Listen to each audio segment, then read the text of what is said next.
Welcome to the NCAA Baseball Super Regionals presented by Capital One. Capacity crowd at Plainsman Park in Auburn, Alabama. We're looking for another record tonight, and for good reason. We've got an old-fashioned SEC power showdown. Ole Miss and Auburn. It is power at the plate versus power on the mound. Ole Miss swept through the Lincoln Regional last weekend. Auburn had to do some heavy lifting to get out of its regional after dropping Game 1. And with that, we take a look at the bracket. A couple blowout winners today, including West Virginia. An hour and a half away from here, Troy takes care of Little Rock. USC came from behind to take down North Carolina in Chapel Hill. And we are in Game 1 in a best-of-3. Welcome, everybody. Tom Hart alongside College Baseball Hall of Famer Todd Walker. You've played in this tournament. You know what it's like to play in Omaha.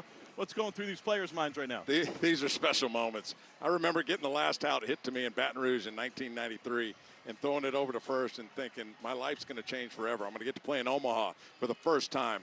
And it did. I mean, these are memories that these kids will remember forever. And these two teams, 2 wins and just 1,000 miles away from Omaha and that dream. When we get a couple of superstars. Chase Fralick has a 5-game home run streak going. He's the Auburn star behind the plate.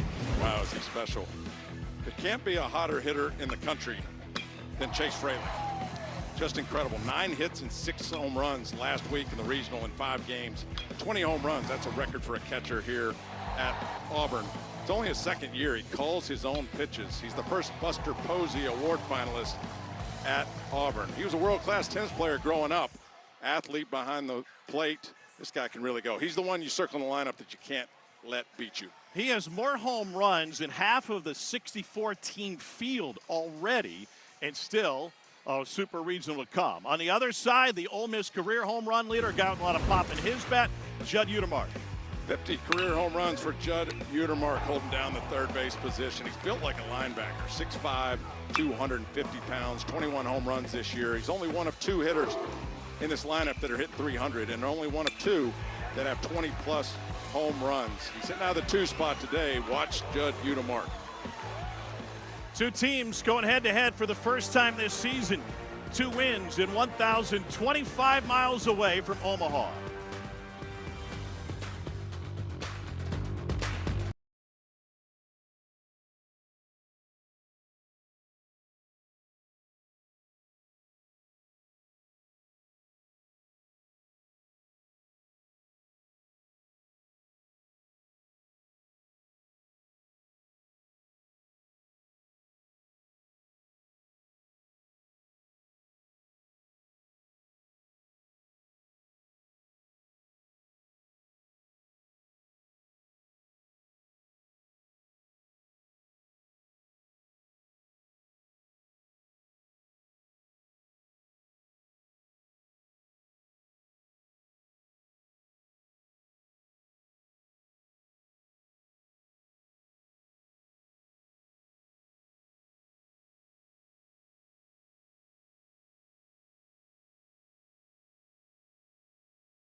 It is a picture-perfect day for baseball in the loveliest village on the plains. Judd Udemark hitting in the 2-hole for Ole Miss. This is a Rebel team, Todd, that was back half of the SEC in average, but 20th in the nation in home runs. Yeah, and this got Judd Udemark 2 for 13 in the regional last week with a double and a home run. But you know what that means? I'd say he's due. He's due. That's why they call it an average.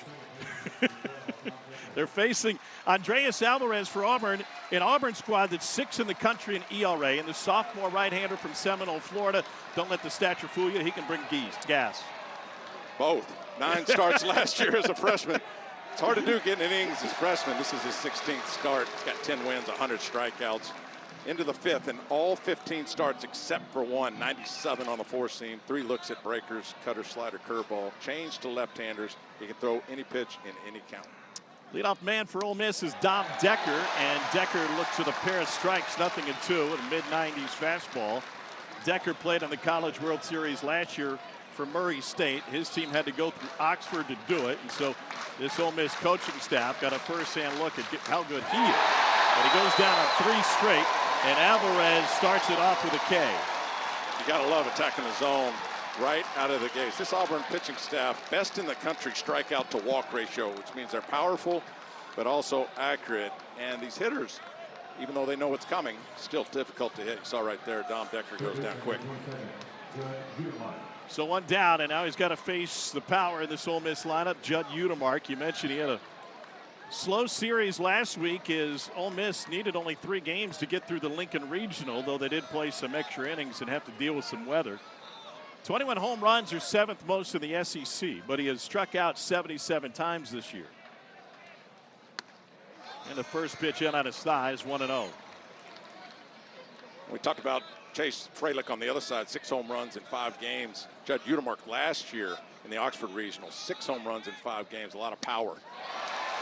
Big cut and a miss in the count 1-1 as Alvarez seems a little dialed up with that fastball so far. Yeah, and you got to love attacking the zone with the fastball. And they're swinging through it. So now, you know, if you're Alvarez, you know you can get away with it. Udemark's about 100 points higher against lefties and righties, and he chases the breaking ball. If there's any question about Udemark's power and if the school record isn't enough for you, 9 of his 21 home runs have gone over 400 feet. And that's the story with this Ole Miss team when it comes to the long ball. He didn't go. According to David Savage on the first baseline, John Brammer has the plate tonight. And that's difficult in these games. Your emotions high as a hitter. You've seen check swings from Udemark last two pitches, and it's just tough to stay back early in these games. That's why I always thought the off-speed works. Here's the 2-2, and that's outside. Judd Udemark, a big dude, 6'5", 250, senior out of Charlotte, North Carolina. Surpassed Tim Elko on his way to the career home run record. Elko's got a statue there after winning a national championship in 22. Hit 46 in his Rebel career. And that's who he reminds me of. And I asked Mike Bianco about that, and he said they were similar in that the stature, of course, 6'5", big dudes, can hit home runs. Judd Udemark can run. Tim Elko had some knee issues, but they are loved in the clubhouse. He said they're both leaders. You know, everybody loves them, and what a guy to compare yourself to. That Kyle Gordon record was 39 years old, 48 home runs before Judd Udemark passed him up this year. By the way, that'd be Dr. Kyle Gordon to you. He's now an ENT in Jackson, Mississippi, and he was a .343 career hitter. He got Mississippi State All-American Bobby Thigpen for one of his big home runs. Payoff to Udemark just underway at Auburn, and a swing and a miss for back-to-back Ks for Alvarez. That's just silly. 3-2, nobody on, you're expecting a fastball, and that's what you sell out to, 95%. You still got in the back of your head that Alvarez can throw any pitch in any count, and he drops a slider on him right there. Judd Udemark with that massive swing. 2 strikeouts in a row for Andres Alvarez. So it brings Will Furness to the plate. Furness has a 28-game on-base streak going. And first pitch fastball's in there for a strike. Senior 6'4", 240. 6 of his 7 home runs have come against SEC arms this season. Breaking ball just missed. He's such a big guy. He was one of the ones standing behind the cage when you and I were watching BP. They look like a football team. They do. They got some wide bodies on this Ole Miss roster. You saw the curveball already. He'll throw more curveballs against lefties and righties over the course of the season. And we'll mix in the slider more to right-handers when it comes to the breaking ball. Ole Miss has 6 left-handed hitters in this lineup. Alvarez versus lefties, right up under 300. He's better against the right-hand hitters at 193. And there's another curveball up and away, 3-1. What do we expect for game 1 here? Low scoring, or could the ball start flying? Both these teams can swing and miss, so it feels like a high strikeout game, especially tonight. The ball travels here. 26 home runs in the regional last week alone. 16 hit by Auburn, which was also a program record. We saw a record number of home runs hit in the first weekend of NCAA tournament play. And now to your point about the high strikeout totals, Alvarez a pitch away from paying the side. And now the 3-2 to Furness. Got him looking at 96. Early crowd involvement at Auburn.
NCAA Baseball Super Regionals are presented by Capital One. What's in your wallet?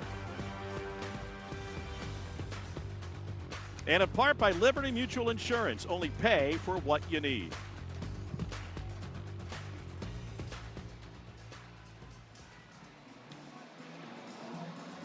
No score as we head to the home half of the first inning. Here's a look at the batting order for the Auburn Tigers, led by Chase Fralick, who's got 2 5-game home run hitting streaks over the course of this season.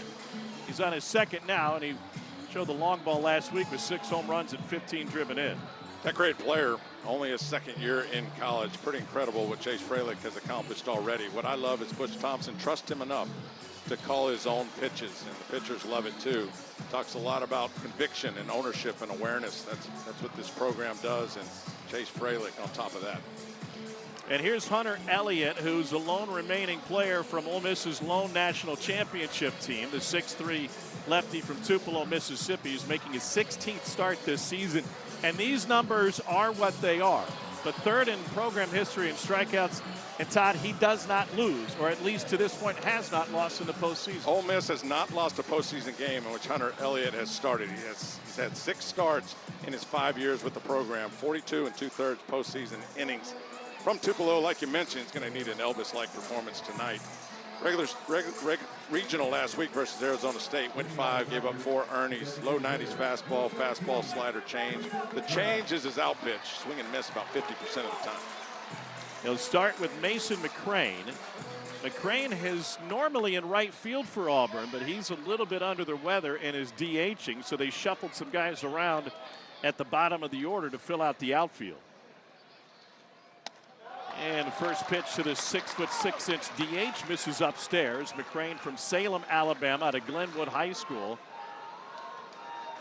His brother Brandon is the shortstop on this team. He hits in a 7-hole. Little chin music. Auburn more efficient offensively than Ole Miss over the course of the season. A .297 team average, top 3rd in the SEC. But most of their power came late after a slow start to the season with the bats. And the 2-0 to McCrane. In for a strike from Elliott. Well, they were shuffling bats around. I mean, they have Chris Rembert in the leadoff spot. Bristol Carter has been in this spot. But Gabe Gross likes Mason McCrane there because he sees more pitches than anybody else in this lineup tonight. And, of course, got a lot of thunder up top. Takes it for a strike, 2-2. Butch Thompson is 11th season as the Auburn head coach. He's been part of a staff that's made it to Omaha 9 times, including a couple of times with this Auburn team.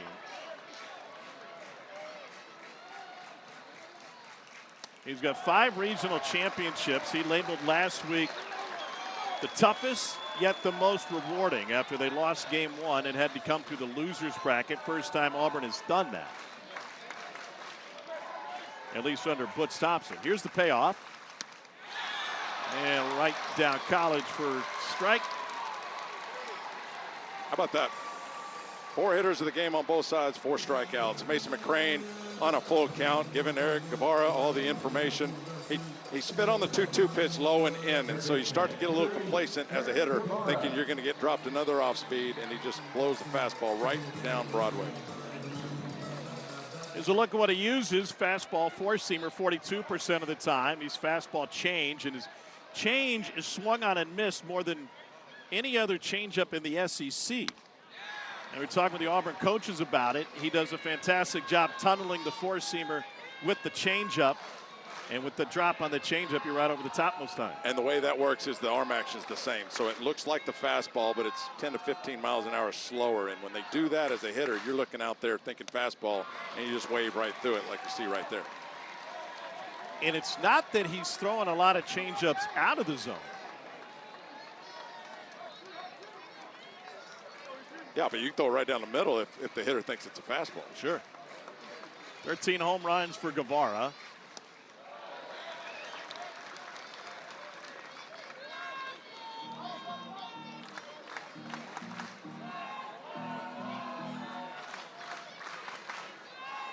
Guevara homer during the regional for Auburn. One of his 3 hits in 16 at-bats. An uneven performance overall for the Auburn program, but a gutty finish to the whole thing. And Butch Thompson did that by turning to the bullpen to get a lot of help, and they minimized who came out of the pen to throw. Guevara Jr. from Panama City, Panama. And Elliott is off the mark with his changeups, 2-2. 328 in SEC play for Eric Guevara. That's pretty special. Had a rough regional last week, only 3 for 16. He did have the 7 walks, so he did get on base. He's an all-defensive third baseman in the SEC. And he goes down swinging, 5 batters, 5 Ks.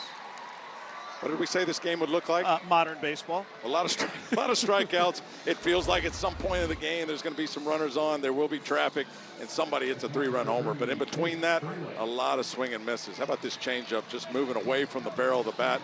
If you're Guevara, you think it's an outside corner fastball, and you go after it. Whoops.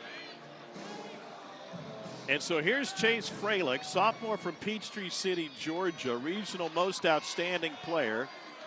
Hit .409 with 6 home runs and 15 ribbies. More home runs than 35 teams in the field. And he puts one in play for the first time. We'll have something besides a strikeout as Udemark squeezes it. 13 pitch inning with a couple of Ks for Hunter Elliott. We are underway. Nothing decided after 1 inning.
Well, half of the Super Regionals get started today. The other half will start tomorrow. Everybody's playing a best of 3 with Omaha on the line. The Mountaineers wasted no time keeping it rolling today. Pat McAfee had a front row seat.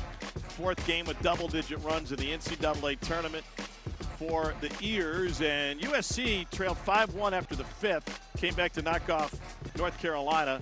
And just an hour and a half away from here, Troy took down Little Rock 12-2. Most famous baseball player from Cal Poly, Ozzie Smith. Wow. Walked on the team and walked out an All-American. How about that? That's pretty good.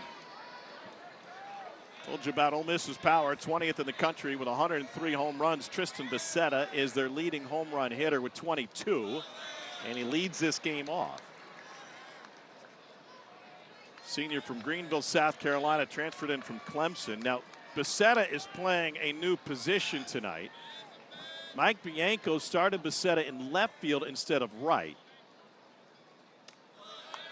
And the reason he did that is because as this ballpark is tilted a little bit different than most, the sun sets in the left fielder's eyes. And so now the left fielder and left field wall are in the shadows, but you can see what a challenge that would be when this game started. And Bianco was telling us that he'll likely flip him back over to right field as soon as the shadows take over left. Yeah, Becerra, the transfer from Clemson, 10 home runs last year. Got 22 this year, can change the game with one swing. He does got a lot of swing and miss. Over 30% of his plate appearances end up in a strikeout. Yeah, team high 82 Ks for Becerra. And Alvarez fighting his way back into the at-bat.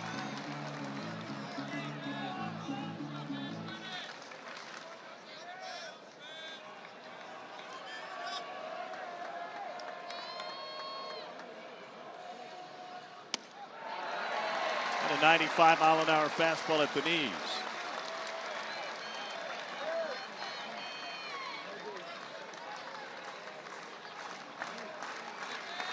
Third full count, 4 batters for Auburn starter Andreas Alvarez.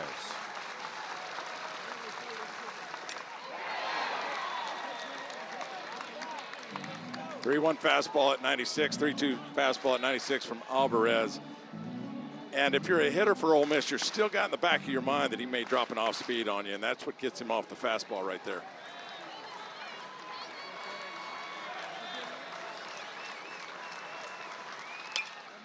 And Becerra catches another stitch to stay alive. And there it is. And that's pretty good by Becerra, who now is more convicted on the fastball. Gets the slider on the outside corner. That was a nice pitch and able to just get a piece of it.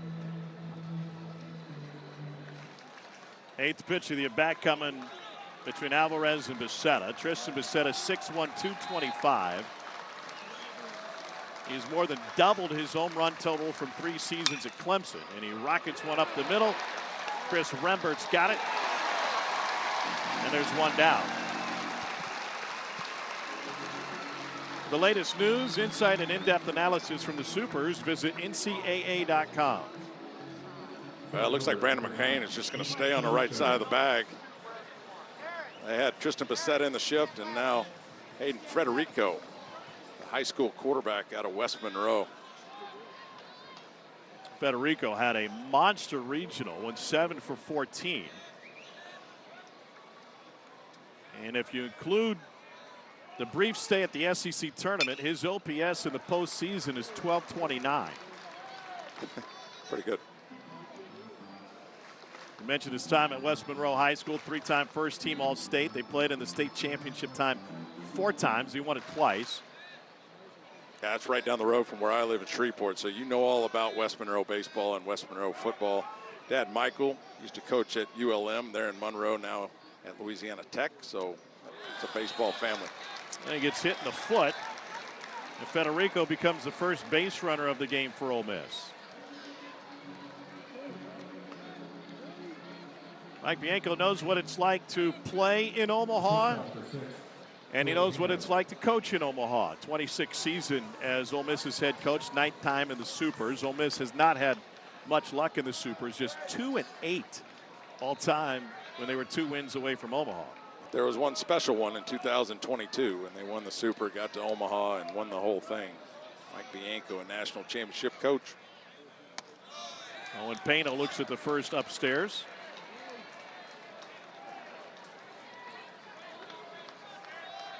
6'3", 225, sophomore from Poughkeepsie, New York. Is one of the top 10 freshmen to arrive on campus. Coming out of Roy C. Ketchum High School, where he was a New York Gatorade Player of the Year and won 3 New York State titles. And his defense in the Lincoln Regional was scintillating at shortstop. Little poke on the changeup will stay foul where it's kicked away by Guevara. Yeah, well, the defense kept him in it. Last week, 1 for 13 with 3 RBIs. Did hit the double, a big double. 7 strikeouts in those 13 at-bats for Owen Pano. But, yeah, he can go on the left side of the infield. He's a great example of a youngster who stuck with it despite some early struggles, at least defensively. Last year, he was a starting shortstop as a freshman to begin the season. Had some fielding issues. Tried to bounce back and had to build his confidence back up. And here he is starting shortstop on the team that's a stone's throw from the College World Series. And he sends it to left field. Pano comes up with another clutch hit. And Ole Miss has a pair aboard with only 1 out. That's the result of selling out to the off speed. And when we talk about being quick with the barrel, it doesn't necessarily mean pull. It just means I'm going to sit off speed, but be quick enough if he tries to sneak the fastball in there. And Alvarez at 95, middle in.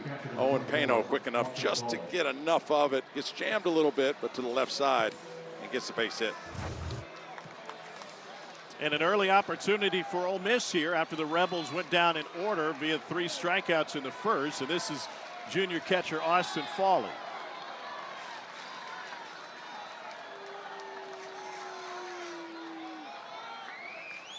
Fawley is on a power surge. He's got 9 home runs over his last 17 games after just 4 in his first 36.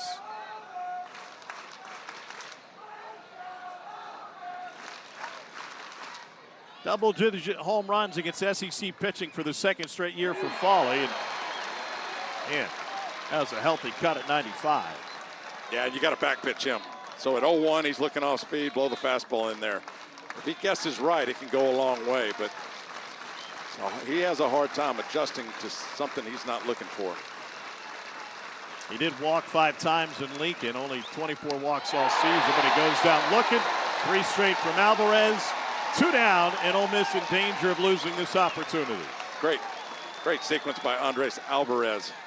Pumps the fastball in there, 0-1, and now you got to at least respect it. If you're Austin Fawley, you don't want to miss your chance to hit a 3-run homer, and he just drops the curveball in there for strike 3. The loads there, just couldn't pull the trigger. Talked about the Ole Miss outfield shuffle with Becerra playing left. Well, Braden Randall is even a bigger shuffle. He's playing the outfield for the first time, he said, since probably at 14 years old when he was playing travel ball. Shortstop by trade. He was a starting shortstop at the beginning of the season. 0-2. He's an athlete. He's been around. He's had 93 starts at Ole Miss coming into this year. Got a 4-game heater, 6 for 14. It's Georgia back in late April. Hit 2 doubles and a home run. Big game there, so he can swing the bat, and that's why he's in the lineup.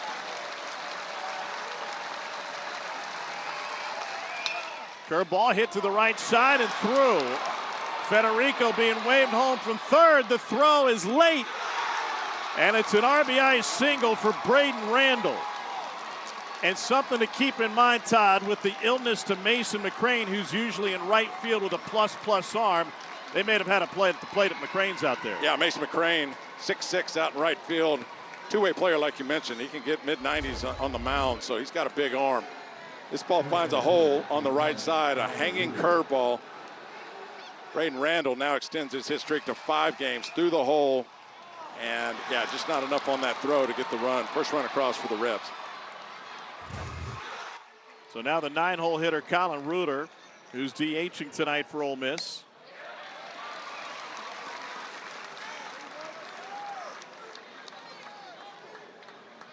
Rebels trailed in every game at Lincoln in a 3-game sweep. And they score for the first time in this postseason. Reuter sends a breaking ball to right at Cade Ballou. Rebels scratch one across with a hit by pitch and a pair of singles. It's 1-0 Ole Miss.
Here's a look at Ole Miss's road to the Supers. They were the 2 seed in Lincoln, and they breezed through as, well, much as you can say, a pair of extra inning wins. 2 walk-off extra inning wins. They had a late one against Arizona State to get things started. Game ended about 1:30 in the morning. The pitching was good. The bullpen was sensational. Only 4 earned over 17 innings. Mike Bianco, one of 17 active coaches with 1,000 wins, 146 Major League draft picks. Like we mentioned before, 2022 National Championship. He's been there 26 years. Most tenured coach in the SEC. It's a long time. Here's Chris Rembert to lead off the second. This is a very talented team for Auburn, number 4 national seed, but they're also relatively young by class. Chris Rembert, representative of that. He's been at second base just about every game this season for the Tigers. He's a sophomore. And he's carrying a 17-game hit streak into this at-bat for the sophomore out of Pensacola Catholic in Florida. Yeah, Chris Rembert, draft-eligible sophomore. He'll be available early or get picked earlier in this one. 10 home runs last year, only 4 this year, but man, has he been swinging about well lately. 17-game hit streak. Upstairs from Elliott, 2 balls and a strike. And that 17-game streak, he's hitting .394.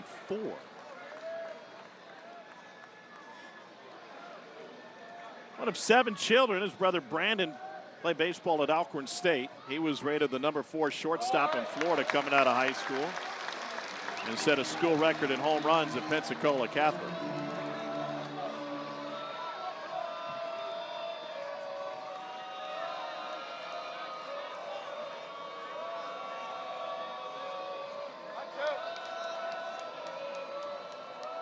And the 3-1 to Rembert. Missed with the fastball high, and it's a leadoff walk.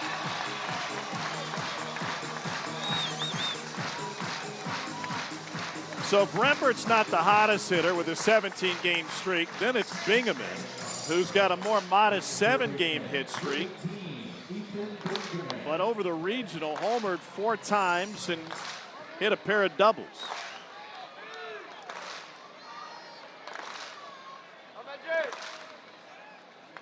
Freshman from Redlands, California, out of Corona High School. And he sends this one high to right field. They flip fielders. It's Becerra back there now, and up on the warning track, he makes the catch. Gives it a ride all the way deep to right. He told us the story about his 3-homer game back against Oklahoma on April the 26th. His first 5 home runs have been on the road, and hit the first home run with his family in the ballpark. They left to go to the airport. Hits his 2nd home run, looks around, nobody's there. And then hits his 3rd while they're at the airport calling in. but Ethan Bingaman, a lot of pop, only a freshman.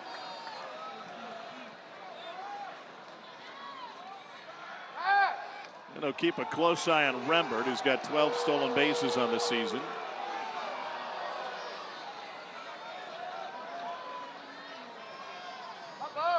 And the streaky Bub Terrell at the plate. Just 2 for 21 in the regional with 10 strikeouts. But when he gets a hold of one, he can send it. He said, that nicked my helmet. John Brammer's not buying it.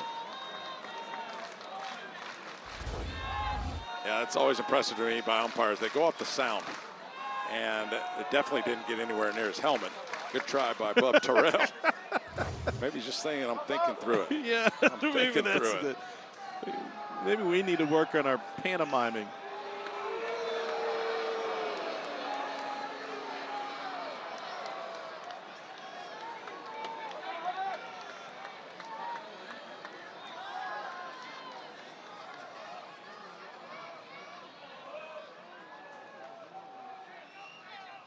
Terrell chops it to the left side. Here comes Utermark. Tough play. Got stuck in his glove, and everybody's safe.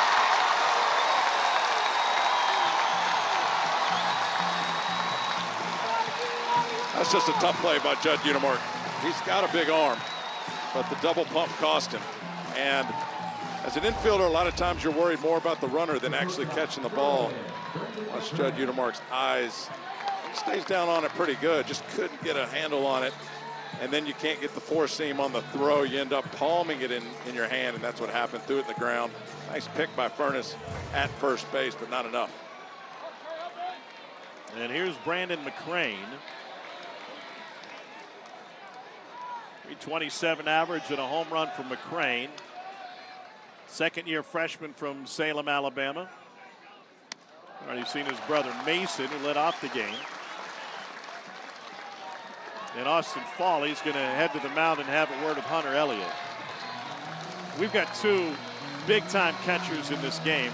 We know what Fraley can do offensively, and Fawley is number 2 in the country in framing runs saved, behind only Ryder Helfrich at Arkansas, who will likely be a top 10 pick in this summer's draft. Well, Mike Bianco talked to us about the catching position at Ole Miss. He said it's hard to catch here because Mike Bianco was a catcher. Mike Clement was a catcher. Carl Lafferty also a catcher. So they put those guys through the grind. Austin Fawley, he said, one of the best. Only catcher in the Bianco era to hit 21 home runs at that position. There's Fralick.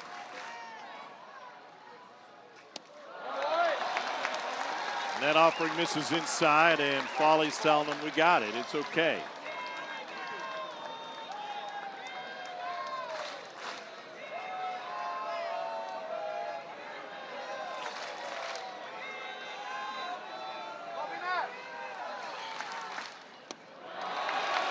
Brandon was the bigger of the McCrane brothers for a long time, and Mason said, well, once I hit puberty kind of late, I woke up and simply I was just taller than him. Shot past his older brother at age 16.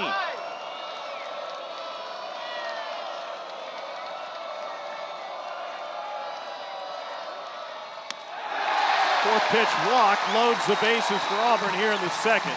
And the Tigers with an opportunity to answer. They're going to try to answer with Cade Ballou. They're going to get a mound visit by Joel Mangrum. Cade Ballou's played sporadically during the year in the regional. He went off 6 for 16 with 3 home runs out of the 8 spot. Lefty on lefty matchup here, but Ole Miss has a real opportunity early in this game. Or Auburn, sorry. Ole Miss has an opportunity too. It's an Ole Miss an Ole Miss defense. Middle of the pack in the SEC in fielding percentage, and 13th out of 16 teams in double plays turned. They've only turned 30 of them this year.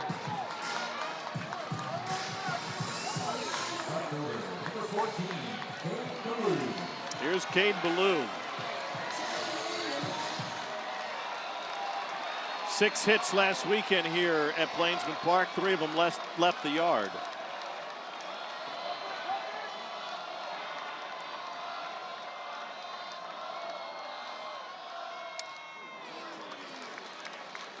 Auburn had the bases loaded 3 times last weekend, went 0 for 3.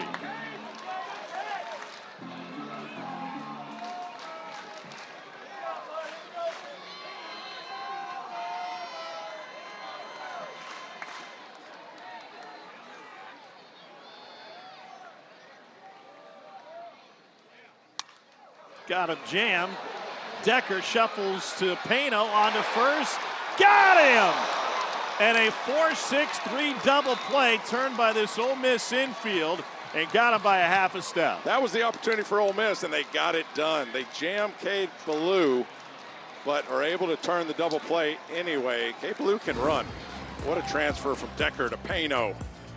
Watch this again. Just the attack and the quick flip. Pano with the strong arm across the Rebs on the field.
Auburn here at home last weekend. They dropped the opening round game against Milwaukee 13-8. Then they went yard 5 times in an elimination game against NC State, ending Elliott Avent's career. That game ended on a pitch clock violation. And they put it together against UCF and Milwaukee in their last 3 games. 16 home runs in the regional for Auburn last weekend. Yeah, the first 2 games in that regional for Auburn were outliers. The last 3, 1 earned run by the bullpen in the last 13. They only used 3 guys. L.J. Cormier, Jackson Sanders, and Ryan Hetzler, who finished 1 game and started the next game an hour later. Pretty impressive story. Here's the Ole Miss leadoff man, Dom Decker, after a missed opportunity for the Tigers in the bottom of the 2nd. Outs into a double play to leave the bases loaded. And Decker rips one to right field. Leadoff man on for Judd Utermark. What are you thinking as a hitter when you're facing a starting pitcher for the 2nd time? That's why I always loved taking a lot of pitches the first time, because I always felt like the more you face a pitcher, the more it becomes a hitter's advantage, because you got the tempo, you got the timing, the release point, you know the situation and what he's going to throw in each. That was a hanging changeup, so I don't know if you need to see a lot to get that for Dom Decker. But again, your 2nd time around, you should be set up for the rest of the game based on your first at bat. Utermark chases one out of the zone, 0-1.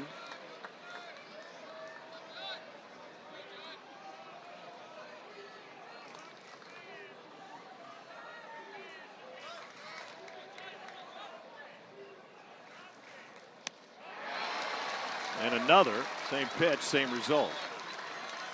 When you're expected to be the superstar, it's very difficult to stay back. I talked about this early in the game. In these high emotional type situations as a hitter, everything leaks forward on off speed. You can hit a fastball if you know it's coming, but everything else you're going to be out in front. And that's what it looks like Judd Utermark's doing right now. Andreas Alvarez, over the course of the season, is actually better 2nd time through the order than he is the 1st. Batting average drops by over 100 points. And got the inside corner with a 95-mile-an-hour fastball. That's just great location by Andres Alvarez. 5 strikeouts tonight, and he's just in and out, mixing in the off speed and hitters counts, and that one is tough to pull the trigger on. When you're looking off speed out over the plate and he buries a 95 inside on you, it just eats up Judd Utermark, who can't believe he let that go by. Well, he's got a fantastic game caller behind the plate in Chase Fralick. And first pitch breaking ball into Will Furniss. You mentioned that Fralick is a former tennis star.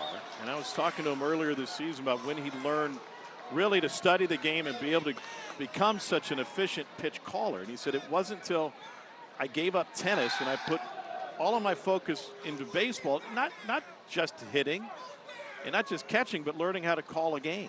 Yeah, I mean, his parents were college tennis players. He was top 3 in the country growing up, so he was special. And that left-handed swing mimics a backhand if you're a right-handed hitter in tennis, but it's basically creating top spin if you're a tennis player into backspin if you're a baseball player, and that's what he had to learn to get over. Fralick was actually turned on to this Auburn staff by the Auburn tennis coach. Called up Butch Thompson one day and said, I shouldn't tell you this, but there's this kid up the street up in Peachtree City, Georgia, who I would love to play tennis here, but his future is probably baseball. A man after my own heart. I was a baseball player that ended up trying to play tennis at a much lower level. How'd that work out for you? It took me about 10 years to learn the backhand because I was a left-handed hitter also, and then I was trying to create top spin with all your weight shifted onto your front leg in tennis. You'd be better playing a home run derby with a tennis racket. I did that for the first 5 or 6 years trying to learn. 2-1 to Furniss now with a runner aboard. And that one's outside. 3 balls and a strike to the Ole Miss first baseman, who's got his own family history with this game. Like my partner Todd Walker, Will's dad Eddie's a member of the College Baseball Hall of Fame.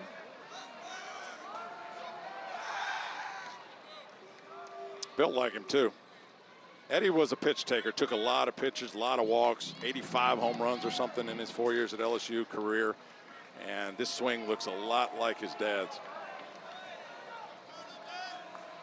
Will had a good postseason last year in the Oxford Regional, but can't find 95.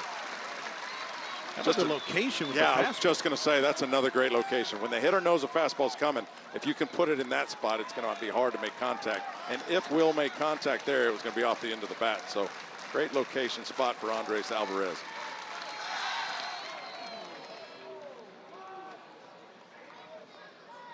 Will Furniss in his 4th year as a starter with this program.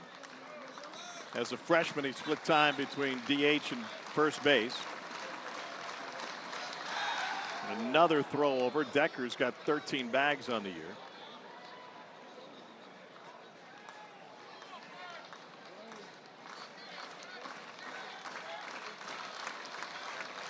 They don't run on Fralick much, only 31 attempts against the Auburn catcher. And there he goes, late jump, and it's slice foul. As a hitter, you're looking 3-2 fastball, dead red. Nice job by Will Furniss just to foul off that off speed, just a half swing. Knew he was fooled, but able to get a piece of it.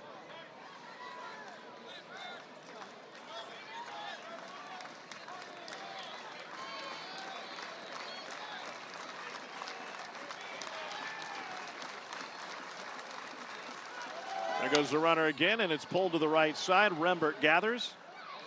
And that'll close the visiting half of the 3rd. Or pardon me, 2 down. Just really wanted to get the commercial break in. And so I bet Andres Alvarez wishes we were already in break, because now he's got a pitch at Tristan Becerra. Well, obviously great job by Mike Bianco putting Dom Decker in motion. That's a double play. Instead, they've got a runner in scoring position with 2 outs. And Fralick's going to go have a word with Andres Alvarez. There is no action in the Auburn bullpen. Lights are on out there. I'm not sure anybody is home. A couple guys milling about. What a great job. Just have an arm to throw 100 miles an hour, but just hang out and watch a baseball game. Come in for an inning. Maybe take a nap for the first few innings. Yeah, at the big level, make $20 million a year. Doing what you see right there, pretty good. That Auburn bullpen is located behind the big green monster in left field. Is that the box of curveballs right there? That is the box of curveballs. Those are left-handed curveballs. That's in the right field corner, essentially, for Ole Miss. 22 home runs for Becerra this year, fourth most in the SEC. Rembert was playing shallow right. Couldn't have placed him more perfect. 1-0 lead for Ole Miss. When we return, we'll talk with the Auburn skipper, Butch Thompson.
Easy again. Game one of the Auburn Super Regional. Tom Hart, Todd Walker happen to be joined by Auburn head coach Butch Thompson. You've got a lot of flexibility with your pitching staff. What have you seen with Andreas Alvarez so far in this game? Well, I think both teams were happy with the first inning there, and that's always a big moment. And then, you know, they get the two-out hit, I guess, on an 0-2 count there, and then we get the bases loaded. We both had an opportunity. It's close, and now it feels like this getting through this first third of the game, it's time to settle in and have some real at-bats. Butch, you've been here a long time. You've talked about how great this fan base is. How about the crowd tonight? Yeah, it's been awesome. It's been amazing. Our regionals was tremendous. I see it again tonight. And we just, you know, everybody do their part here and hunker in here and have a great baseball game. Thanks for your time. We appreciate it. Thank you, man. They had a school record in here on Monday night here at Plainsman Park, which has undergone some renovations over the last couple of years.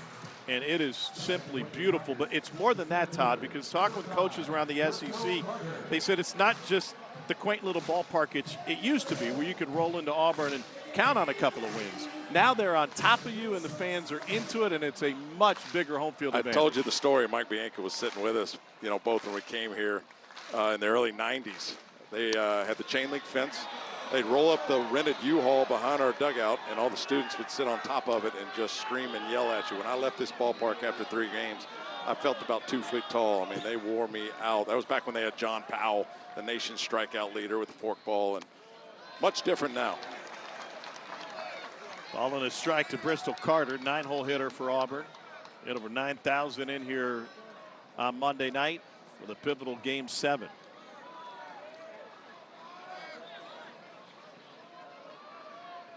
Carter Jr. from Oak Ridge, North Carolina. He and Ballou have shared time in center field. Carter is a true speed threat. He didn't get on the field during the regional. In fact, he hadn't played since the Arkansas game in the SEC tournament. He sends a line drive to left field. And Carter, wide turn, and he stumbled around the bag, but he'll get back in plenty of time. Almost blew out a tire, turn 4. Heading down to the 9th spot, he's led off a lot for the Auburn Tigers this year. 30 of 31, like you mentioned, in stolen bases. And even this looks smooth. I mean, this guy can run. He tests the outfield and gets on back. Nobody on, him at first. High probability he's going to try to get to second. Mason McCrane struck out looking his first time up. Interesting that Butch would say, first inning went both sides' way. Now we're about 3 innings into this. People are settling in. He had a comparison that he threw at us for pitching, and it seems he's changed his tune just a little bit. And by the way, it was impactful in the regional where they really tightened their bullpen rotation. That one through the right side off the bat of McCrane on the first pitch. And his line of thinking is that instead of going to reliever after reliever, you just kind of have to let guys get settled in. It's like buying a sports car. Like, it's not going to be broken in until you change the oil once or twice. And I felt like he's talking about this game the same way. Well, that's kind of how it went in the regional. You know, they only used 3 relievers throughout the course of those last 3 games in the regional, and he just talks about less vulnerability in between pitchers. If you keep moving them in and out 1 inning at a time, one and a third here, then you're just more vulnerable in those spots. And so he likes for the pitcher to get out there, settle in, and it's pretty easy to say when he's got as talented of a staff as Auburn has. It sure does. Here's Eric Guevara with 2 on in front of him and nobody out. And Guevara got hit by the pitch, and Auburn's loaded the bases again. Well, they had the bases loaded in the 2nd inning with 1 out, hit into a double play. Now they got Elliott backed up against the wall a 2nd time. Well, I don't think Hunter Elliott was trying to come middle in, and certainly not that far inside. He just got a little spooked by the bunt. And, yeah, you see Foley set up pretty much right down the middle. Ball gets way up and in on Eric Guevara, and now with nobody out, Tigers have something going. And they've loaded the bases on just 6 pitches here in the 3rd, and now they have something going. But you got to pitch against this dude. 5-game home run streak for Chase Fralick.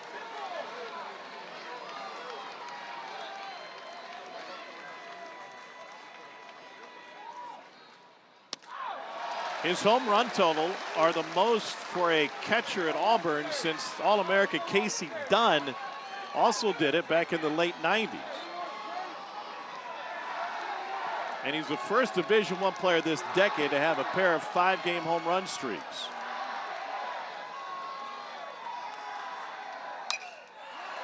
Fly ball to left. This is Randall. It's his first play in left field, and the shortstop can't get a good throw off. A sac fly is able to bring home Bristol Carter. And Auburn has tied it on a Chase Fralick sac fly. Well, number one, tonight Braden Randall got the first outfield fly ball under his belt. Never played outfield in college. And then they get away with Chase Fralick. Leaves it up over the zone. Hunter Elliott, Chase Fralick late on it, but does get the job done, ties the game. You played infield, and then you're in the big leagues. You got thrown in outfield one day. How'd that work out for you? Well, I felt like I was in a tornado most of the time. And I told you, I brought a first baseman mitt out there one time, and just to have some length. And it wasn't fun. It was very, very uncomfortable. You ought to all of a sudden get real conscious about easy stuff, easy fly balls, hitting the cutoff guy, and that's not good. I don't think it's ever good when you start to think too much, Todd. That's true, too. You've seen me think. Here's Rembert. Rembert drew a walk his first time up.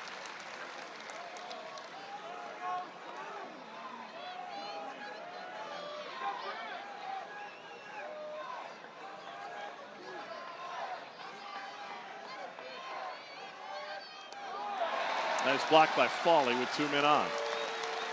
This is not a guy you want to face with runners on base. Chris Rembert, 15 for his last 30 during the 17-game hit streak with runners on.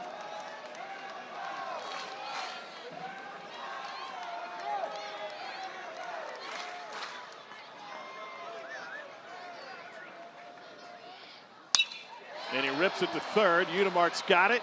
Looking for 2, and a strong throw for a 5-3 double play. And for a team that was nearly last in the SEC in double plays, the Rebels have turned 2 tonight, and that was just an 11-pitch inning for Elliott. And he shows off his arm. The hardest part about that is gathering yourself, and Judd Udemark shows his veteran leadership there.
Mike Rooney here as we give you an update from Morgantown Super Regional earlier today. Tyrus Hall Grand Slam. Out of the 8-hole, that'll play. They go on to win 12-2. Tom Hart, how many pepperoni rolls did you consume last weekend? Chris, I'm so glad you asked. I only got one, but that was because I wanted to make sure there was plenty for everybody else. Todd is just really excited now because Tyrus Hall, the kid from Bossier City, is the one to hit the Grand Slam. That's your neck of the woods. That's right. You guys don't have pepperoni rolls down there. I've never heard of it in my life. You need a road trip to Morgantown. We'll go up on Randy's Ridge. Randy Mazey's wife made over 100 pepperoni rolls for the fans to watch the game for free down the right field line. That sounds exciting. Here's Ethan Bingaman. I don't sense the appreciation that is required. It's required. Yeah. There's a first pitch strike to Hayden Federico. What a scene in Morgantown last week. And then we had McAfee and Rich Rod sitting right behind home plate today. It looked like a wedding reception. The line of people that made it down the aisle to get a picture with or talk into the ear of Pat McAfee was like a parade. They just kept coming. 0-2 to Federico, who was hit by a pitch his first time up.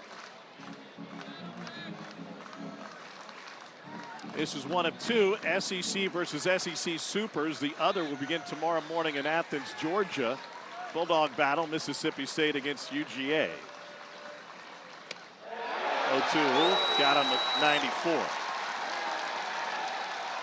ESPN is the home of MLB.TV. Stream every out-of-market game live or on demand using the ESPN app.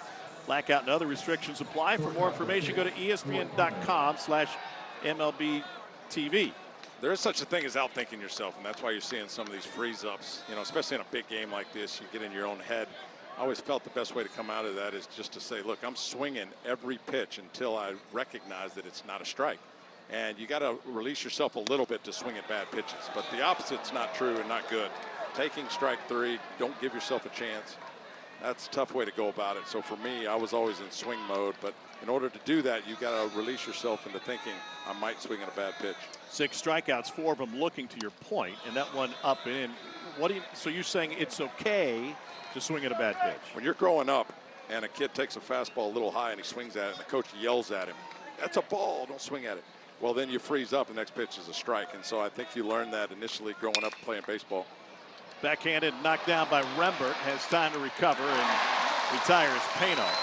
So the same concept's true here. In your own mind, you think, I don't want to swing at a bad pitch. Yep. And so you freeze up on pitches like that when you should be in swing mode. And again, the only way to release yourself of that is to think, I might swing at a ball in the dirt, but I'm going. So what role do nerves have in that when we get to this stage with so much on the line? It affects you mentally. You know, you talk about this game of baseball. It's, you know, it's all up in your head. And early in these games, you know, that's what's tough about the Super Regionals in Omaha, is because you start thinking thoughts that you haven't thought about all year. Pitch low to Austin Foley, who struck out looking his first time up. 27% strikeout rate's the third highest in Division I. And Ole Miss continuing that. Here's the challenge for Ole Miss through this series. Their high strikeout rate is normally balanced out by 2 things. Number 1, power, 20th in the country in home runs, and number 2, a high walk rate. However, Auburn doesn't walk anybody. Number 1 in the nation, fewer than 3 walks per 9 innings, and number 2 in the country in WHIP at 1.19. And that's why the Auburn pitching staff's so impressive. Ole Miss can get a lot of strikeouts. They're good on the mound too. But for Auburn, when you've got that strikeout to walk ratio at 3.75 to 1, best in the country, that means that you're throwing strikes, which the hitters know you're going to be around the zone, and able to get away with it, which means he's got some power behind it too. That's why 96, 97 matters, because if you do 88, then I can sit back as a hitter and look off speed and react to your fastball, but it's harder to react at high velocity. Here's the 2-2 to Foley, and he rips the breaking ball into the left field corner. Terrell will play it off the fence. Foley racing for second, and the throw is high. Austin Foley gambled, but Terrell's throw was off the mark. Yeah, I think he would have got him if it's on the mark. And that's why we always tell the infielders, but even the outfielders, it can bounce 1,000 times. Just don't launch it up in the air. give your second base or in the infield your first baseman a chance. And this ball is just a hanging slider. Austin Foley top spins it over to left. Otherwise, that ball goes a long way.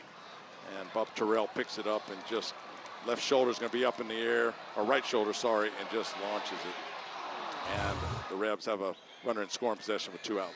First extra base hit for either team. 2-out double for Foley. Braden Randall's got an RBI single. And he looks at the first pitch low. Mentioned 2 SEC versus SEC Supers. The SEC has sent a record 7 teams to the Super Regional round. The league as a whole is looking for its 7th consecutive title. LSU won it all last year, but the Tigers didn't make the field this year. In fact, we will have a brand new field in Omaha. None of the 8 teams that made it there last year are still alive. Isn't that impressive? I mean, it just shows you the parity in the country now and where we're at in college baseball. It was a wild ride on regional weekend last year. Number 1 and 2 both went down for the 2nd straight season. Last year it was Vanderbilt and Texas. This year UCLA and Georgia Tech.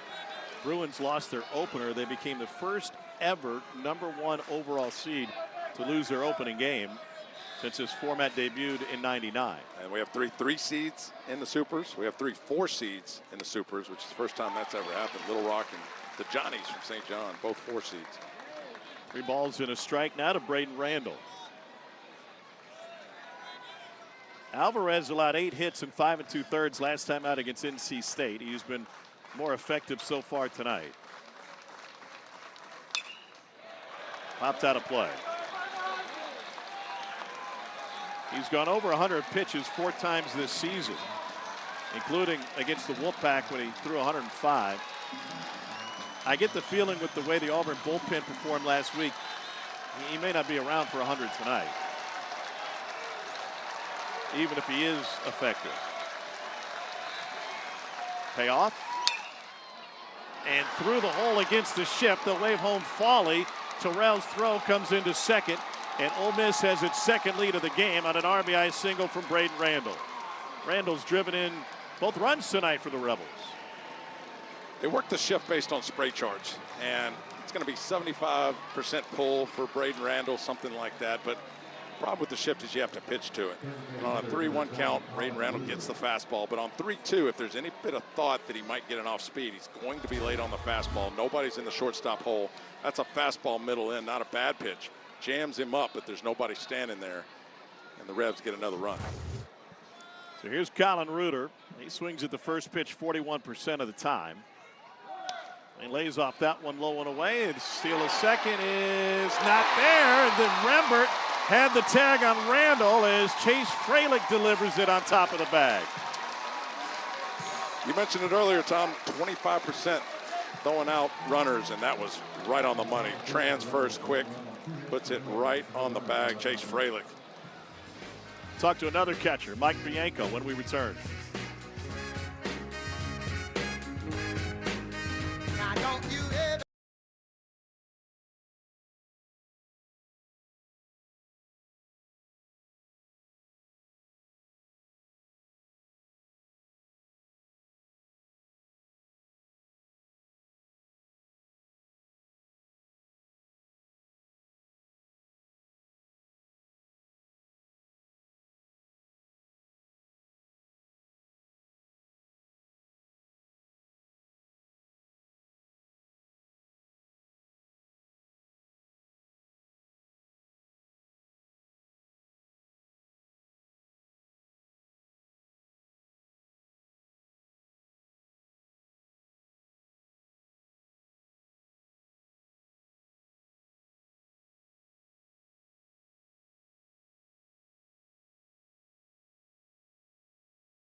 Welcome to the NCAA Baseball Super Regionals presented by Capital One. Tom Hart and Todd Walker, sold out Plainsman Park in Auburn. We're joined now by Ole Miss head coach Mike Bianco.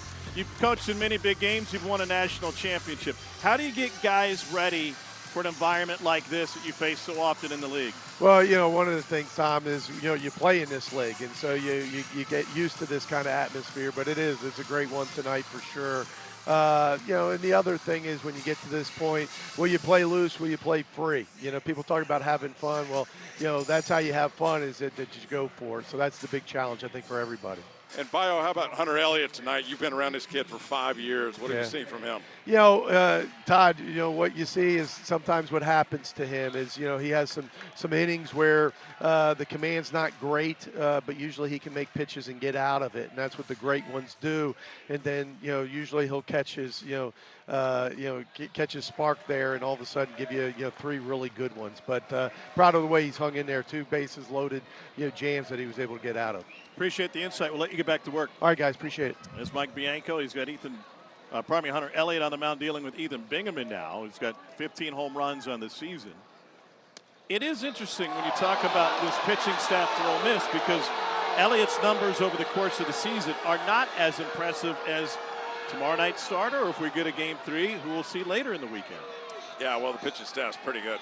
Strikeouts per 9 innings, 11.5, top 10 in the country. Strikeout to walk ratio, 5th in the country. Bingaman sends it sky high to center. Federico sets up camp. And 1 down. Yes, 2nd in the country in strikeouts overall as a staff. But you heard him say, it's not going to be smooth for you all the time, and veterans do that. They find a way to get out of it. They don't panic. Hunter Elliott's had some traffic early in this game, and that might wear on him as the game goes on, but so far has been able to dodge a lot of it. Got a pair of double plays, one in the 2nd, one in the 3rd.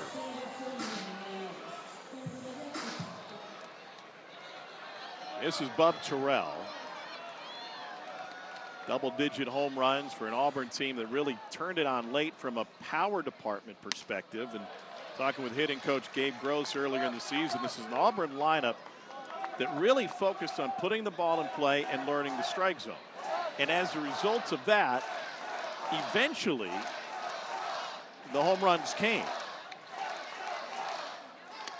I think it kind of started in the Florida series when they put Mason McCrane in the leadoff spot. Mason McCrane hit 3 home runs and 10 at-bats in that series and kind of let the rest of the lineup fall into place. So now Chase Fralick in the 3 spot, Chris Rembert in the 4 spot, and he just talks about putting Mason McCrane at the leadoff spot made everybody else more comfortable throughout the lineup. And that's also a series where Bub Terrell turned it up. He was pinch hit for in game 2 of that series, and in game 3 hit a game-tying home run and a comeback win. There's Gabe, who runs the offense for this Auburn team. Played here both baseball and football as an Auburn quarterback before being drafted by the Blue Jays. First-round pick back in 2001. You talked about a home run. 4-pitch walk to Bub Terrell. Yeah, he did not have a great start at Double-A.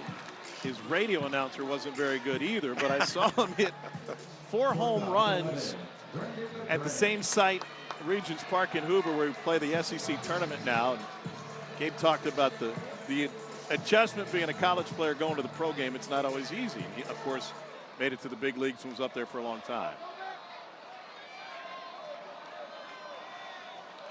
Here's Brandon McCrane after the 4-pitch walk to Terrell. And he got it picked off, but it's dropped. Will Furness had it in his glove, and somehow it flew out of the leather. What'd you see, Todd? Well, that's what Butch Thompson talks about. Hunter Elliott has the best pickoff move to first base in the league. And false step by Bub Terrell, he's out if Will Furness can just catch it. And just short hops him enough to catch him in the palm, not able to get a handle on it. Bub Terrell able to get back, but that's what they're fully aware of, is that Hunter Elliott can pick you off. There is no steal in the bag on a read. They're either going to go on first move or not go at all, but Hunter Elliott's really good. And what makes it good as a runner is you're looking at him and he looks like he's going to the plate. He doesn't look at you when he's coming over. He looks like he's going to home, and then you take that lead and you get picked. Terrell doesn't run very often anyway, only 6 attempts on the year. And he'll have a minuscule lead from here on out. 1 ball, 1 strike to Brandon McCrane, the 7-hole hitter for this Auburn team.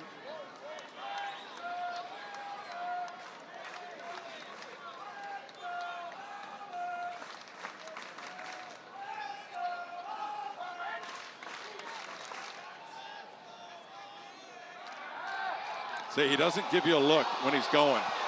Bub Terrell's saying he didn't. There's an imaginary 45-degree line that he's got to stay within to throw it over to first base, and he's right on that line. But as a runner, you're watching his right knee. If he crosses the mound, then he has to go home. But it's still tough to read. Hunter Elliott does the same motion if he's going to the home plate as he is if he's picking off at first. See, so his knee went beyond the mound. He's got to go home. This is Dom Decker. 2 down.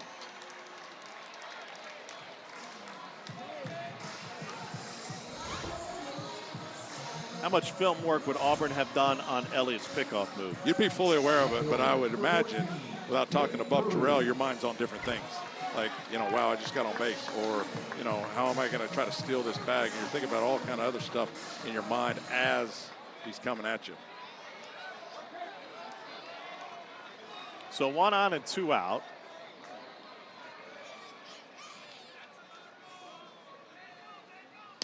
And Ballou looks at a first pitch strike.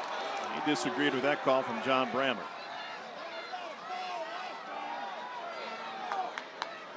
Ballou's an Auburn native. He played his high school ball 2.5 miles up the road at Auburn High School. Perfect Game had him as a number 3 player in the state of Alabama. A state, by the way, which is hosting 3 super regionals. And that's a rarity. It's only the 4th time that any state has been a home to 3 super regionals, and the other 2 certainly make a lot more sense, both Texas and California. Texas has done it twice and California once. Alabama opens super regional play tomorrow. Troy opened today with a blowout win. Hotbed of college baseball now. Pretty strong. Yeah. Troy through the Sun Belt lost the final of that tournament. What a great run they've had. Here's the 1-2 to Ballou. And another throw over. By the way, Lance Cormier called that game 1 of the Troy Super Regional today. Jumped in the car and is hightailing it this way to try to get here as soon as he can because his son pitches out of the bullpen for Auburn. Yeah, LJ. Everything parents will do. We talked to Mike Bianco. His son Ben played at Louisville, and he was all decked up in Louisville gear. Yeah, I was surprised. Yeah, he went and saw him play at Vanderbilt during a week where they had finals and nothing else going on. He said, "I'm sitting in the stands. I got my Louisville cap on." Wait a second. You're wearing another team's gear. He said, "Well, I wasn't going to wear Ole Miss gear. Didn't want to end up on TV or get hassled by the fans." That's my son. You could still go generic, right? I mean, he's all in. 13 pickoffs this season for Elliott. The rest of the team combined has 12. And this one's fouled off by Ballou. Left-handers actually hit Hunter Elliott better.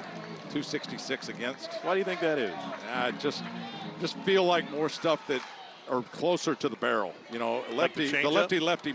Well, you're not supposed to throw left-handed changeups to left-handed hitters. That's a no-no. He still will do it. But I think he just leaves a lot over the plate and in on left-handed hitters as opposed to what you're supposed to do and leave it away from the barrel. See how that's right down the middle. Maybe the eyesight, whatever, he has a hard time hitting that outside corner on left-handed hitters. Well, Auburn prepared for it. In fact, they brought out the pitching machine and were firing balls right at the front hip of left-handed hitters. Gabe Gross wants to use an offensive timeout here with 2 strikes on Cade Ballou. Actually, he's coming out with the trainer. And the athletic trainer is going to look at Ballou, who's doesn't look comfortable. The right elbow seems to be an issue. And that is awfully tender. Yeah, he doesn't wear a protective shield on that right elbow.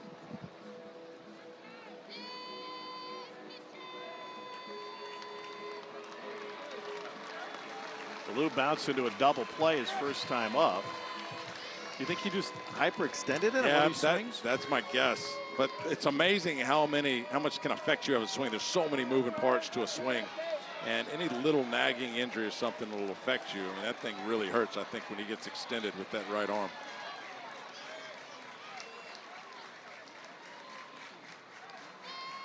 Here's the 1-2. Reach for and pulls it foul.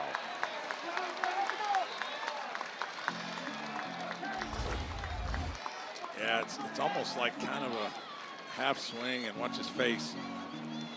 Yeah, it's biting on him every time. But he's in pull mode, so for Hunter Elliott, anything out away from Cade Ballou should get him. Eighth pitch of the bat, and he drills it to center field after fouling off 7 straight. And Ballou's got a 2-out single. That's just a good at bat. Fouled off some tough sliders, hits the fastball up, and able to rip it back up the middle. Take another look from Cade Ballou. Fastball catches too much of the plate. Cade Ballou stays through it as if he's finally going to stay back on a slider, and fastball he's able to catch up to. Nice piece of hitting right there.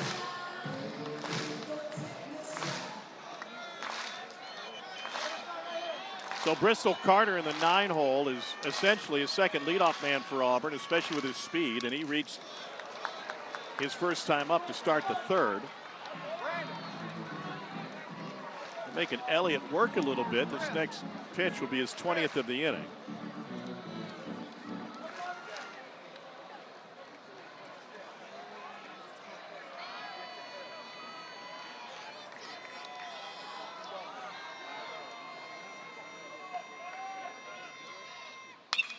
And ridden to right field.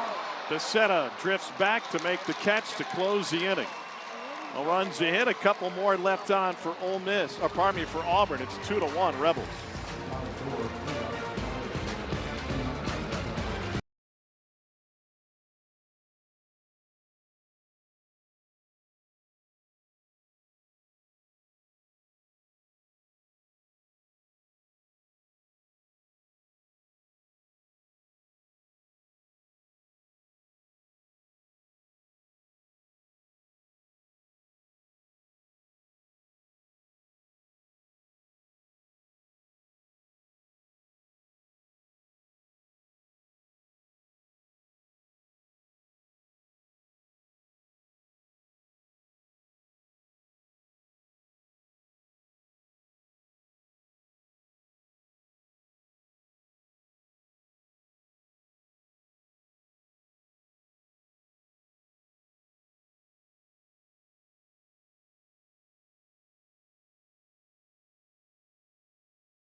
Chris Button, Mike Rooney here in the Chapel Hill Super. North Carolina 44-0 when leading by multiple runs until Dean Carpentier said no more. He had other ideas, Mr. Carpentier. Yes, he did, as the Trojans win 9-5. Tom, back to you guys. Thanks. Yeah, Tar Heels only Division I team that hadn't blown a multi-run lead this season, but they've done it each of the last 3 super regional games. Here's the side that starts tomorrow. Begins at 11 a.m. Eastern in Athens, Georgia and Mississippi State. And our second SEC versus SEC Super Regional. Texas and Mississippi State, both 2 teams within the 30 games of the conference schedule in the SEC. Top 5 in both hitting and pitching, so 2 well-rounded teams. That Mississippi State-Georgia series, a beast. Reuter was at the plate in the second, flew out to end it with 2 men on base. And he was at the plate in the 4th when Randall was caught stealing. Fastball misses low, 1-2.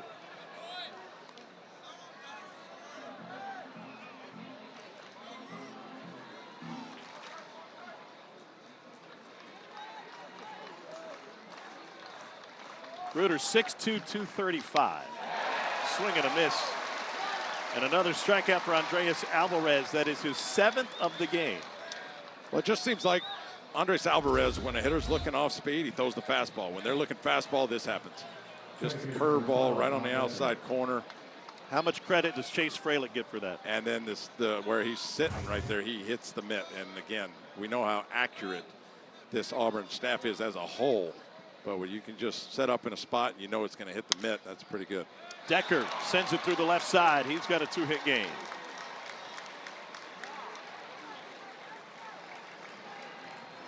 After striking out on 3 pitches, Dom Decker to lead off the game, 2 base hits in a row. And that's just elite hitting, staying back and taking what the pitcher gives you right through the hole. Eric Guevara almost got it, but he was pulled in on the grass, created some angles on the left side with the threat of a bunt, and he gets a base hit. 4 of their 6 hits have come from lefties today against Andres Alvarez. Here's Udemark. 1 strikeout swinging, 1 looking, and he freezes on that fastball. Are you seeing from Udemark what you talked about earlier? Just overthinking and overswinging, overthinking. You feel like you got to hit a 6-run homer for your team, you know, and you wouldn't know unless you talk to him, but that's what it looks like to me. Is he'll calm down, he'll settle down, but like we mentioned with him, you know, in the regional, 2 for 13, so probably feels like he's got to do a little too much. Well, and high velocity fastballs are usually what he's hunting for. He's got an OPS of over 1,300 against fastballs at 94 plus. And he just watched that one go by. Doesn't watch this one, but he's a hair late, and now it's 0-2. Yeah, and I missed what you asked about Chase Fralick. You're not talking about the positioning. You're talking about thinking the process. Well, Chase Fralick is a great hitter, not a good hitter. And most catchers in the past were just decent hitters. So he has that elite thinking about what the hitter might be looking for, and he does the other. So he gets a lot of credit for that. Great game caller and game manager. 0-2 is hammered high to left field, headed towards a 37-foot wall and over everybody. Judd Udemark, 43 degrees off the bat, and that one sky high to left is 22nd. That is what Judd Udemark can do. 43 degrees is a pop-up most of the time. That's how much power this guy has. 113 off the bat will do it. And left field, he gets a hanger, and he crushed it. You saw the stat. Back-to-back 20 home run seasons. Program's all-time leader in home runs. You don't hang a pitch to him. And Ole Miss extends their lead with the Stormtrooper. Look where this pitch is. Just hangs the curveball up there, and the timing's perfect for Judd Udemark. I mean, that's straight up in the air and gets out of here. I mean, what a powerful blast from the 2 spot. It's only his 3rd home run against a curveball this year. Look at this angle and leverage. Got extended, got every bit of that. You know, usually if you hit a ball that high, it's got to be wind aided to get out of the ballpark. There's 0 wind in the ballpark tonight. Yeah, just the backspin and the power behind that baseball. He adds to his Ole Miss career record. Will Furnace is 0 for 2 tonight.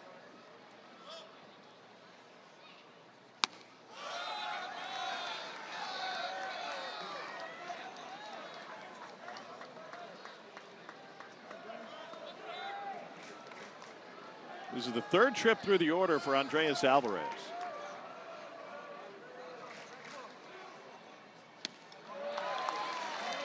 Ole Miss only has 2 300 hitters in this lineup. Judd Udemark, who you just saw, and Will Furnace right here. Hayden Federico's right up under it at 298. But for a group that hits 265 as a team, but doesn't matter what the stats say during the course of the year. It matters what happens now, and they've been pretty efficient at the plate. Hot shot to Rembert. Tried to side saddle it, and it skipped right by him.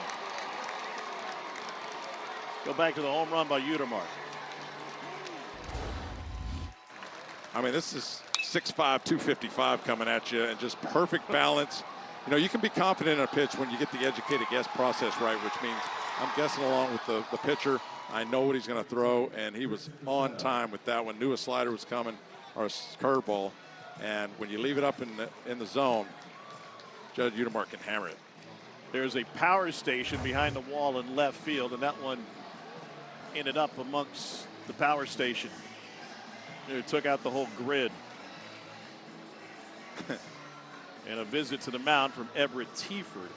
We were talking with Butch Thompson about the pitching struggles early in that regional last week against Milwaukee, and he brought up something very interesting. Now, it's not in play tonight.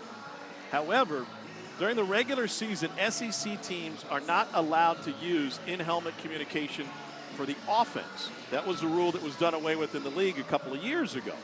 But Milwaukee was allowed to use it. And Butch was telling us, he goes, we figured out they were so good with our tendencies in specific counts that their hitters had that advantage. How did Auburn fix it?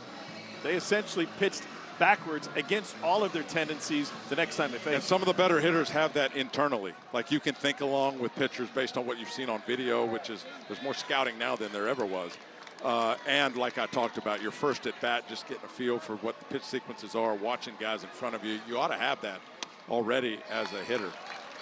Going back to that Judd Udemark home run at 43 degrees. The highest launch angle recorded in Major League was J.D. Martinez at 49. So, I mean, that's a skyrocket. Yeah, Matt Olson hit one similar a couple of nights ago for the Braves, but it took a breeze to carry it at another 50 feet because he got it up in the jet stream. It was an error on Rembert to allow Furness to reach, just his 6th of the season. Yeah, just kind of side barreled it. You know, you got the luxury on the right side to block it and keep it in front of you, pick it up like we've seen earlier in the game with Rembert. And yeah, that's what he did with the Pacetta last night. Right, and so that time just got a little too comfortable. Oh, paints the inside corner with 94. And Pacetta froze it. 8th K for Alvarez. He's racking up the strikeouts after only 1 strikeout into the 6th inning during the regional. And this is the best pitch a pitcher can throw to me. Because as a hitter, if you prove to me you can throw a fastball in, it makes me vulnerable to every other pitch because I feel like I got to get the barrel out to that inside 95-mile-an-hour fastball, and you start cheating with your front side.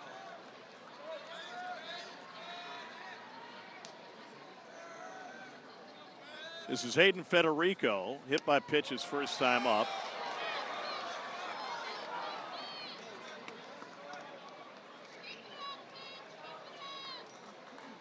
One and 0 to Federico.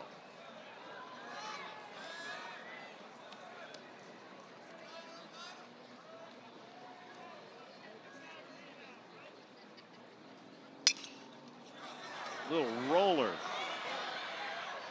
And a beautiful play by Eric Guevara at third. But Judd Udemark adds to his Ole Miss record with another home run. 51st home run for Judd Udemark. And that ball got up and out in a hurry. Ole Miss with a 4-1 lead.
The real fun just getting started. Run straight for the breakaway. The celebration is on. 6 consecutive national champions from the Southeastern Conference. The SEC could have as many as 5 teams in Omaha next week. Guaranteed at least 2. And look at the variety of national champions that have come from this league, including the Rebels in 22. Could have been Arkansas in 2018. Florida won it in 2017. So big run for the SEC. First pitch strike to Mason McCrane. McCrane is 1 for 2 tonight. Singled his last time up. 60th pitch of the night from Hunter Elliott.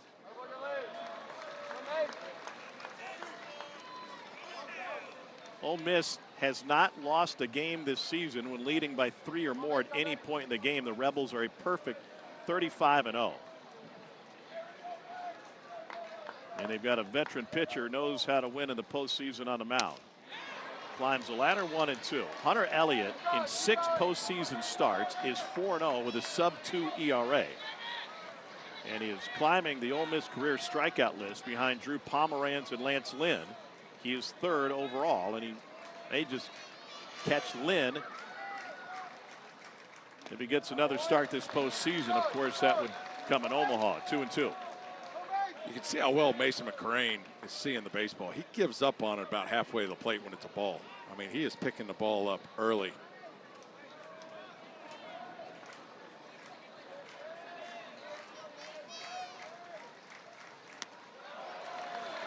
Now 2-2. And that's what Gabe Gross says, like for Mason McCrane, and that's why he's in a leadoff spot. Sees a lot of pitches, excellent command of the zone. The ball cutting away, looked like a strike at first, and he just lets it go, ends up being a ball. 7 hits in the regional, 5 extra base hits. 3 doubles, a triple, and a home run, and he takes a walk to start this 5th inning.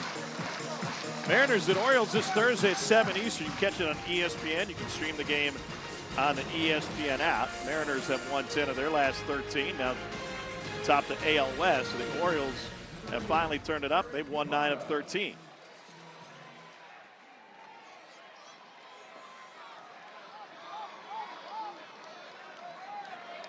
Leadoff walk to McCrane. Here's Eric Guevara. That was a second walk from Elliott. Well, Gabe Gross runs the offense for Auburn with Elliott on the mound. Todd, do you think he's tempted to try and get the run game going here? Mason McCrane 5 for 8 on stolen bases. You got a guy that can really swing the bat. I just don't know that you force anything at this point, down by 3. Right side of the infield is wide open with Decker playing near the bag at second. Now that is something you do pay attention to as a hitter. I mean, they've got him kind of in the shift for a reason because Guevara is a pull guy. But in your mind as a hitter, if you can think off speed and he busts that fastball in there, that'll allow you to be late on it and hit the other way. But he's not trying. No. That front side opened early and he's trying to yank. Guevara went to high school with Georgia's third baseman Trey Phelps, who will not be in action tomorrow for the Bulldogs when they open against Mississippi State. He's suspended after an ejection for taunting in the final game of the regional. They're starting to pick up on Hunter Elliott's changeup. You saw Eric Guevara, just like I talked about Mason McCrane. They see it halfway there and they just give up on it, and then it drops low. That's intended to be a swing and miss pitch, but Eric Guevara is not biting.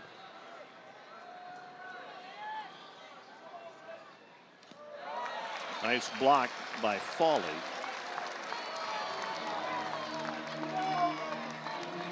Three and one.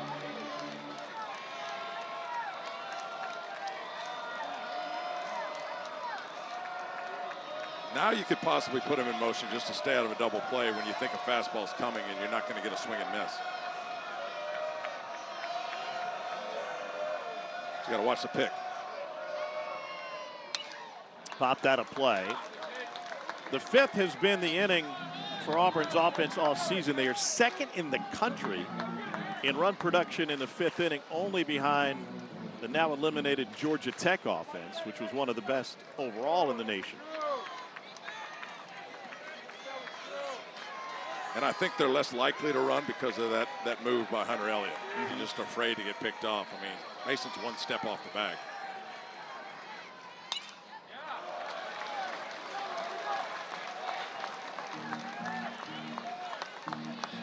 Would Guevara be thinking change up here, even though the count's 3-2? You at least got it in the back of your mind, and that's all Hunter Elliott needs, right? Because if you're thinking off speed, that's when his 89, 90 mile an hour cutter works better, or the four-seamer.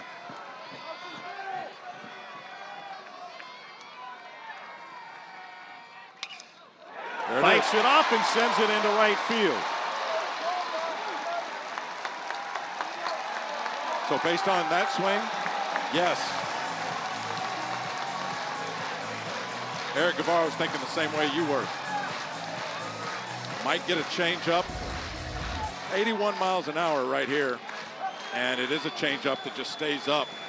But Eric Guevara sees it in the spot out over the plate and waits on it and hits it to right field. Great hitting by Eric Guevara at the 2 spot into right field. And what a difference his adjustment late in the at-bat versus trying to yank it early in the at-bat. That's what the better hitters do. You adjust pitch by pitch. You know, you might show them that you're lift and separate with the front side, but then the next pitch, you know, you get tighter and stay in there. And as you kind of get the pitch sequence for that at-bat going, then you can kind of guess along, and that's where your confidence comes from. But again, Eric Guevara, the ability to let that ball travel, even with a changeup, and hit it the other way. Perfect. First 2 on with Hudson Calhoun getting loose in the Ole Miss pen, and nobody out for Chase Fralick.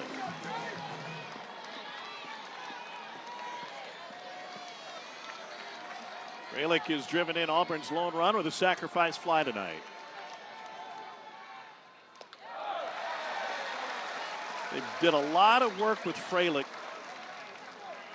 against left-handed pitching, especially fastballs inside, to stay on top of it, and Todd to get away from the tennis swing, which made him one of the best in the country as a youngster.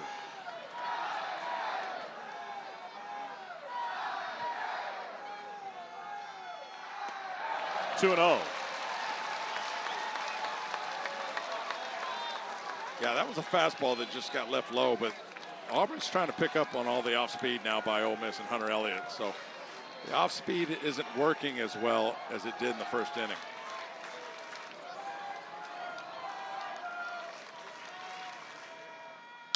Stays on it, but popped it up. Shallow right, Decker back, and this will be Furness after all, 1 down.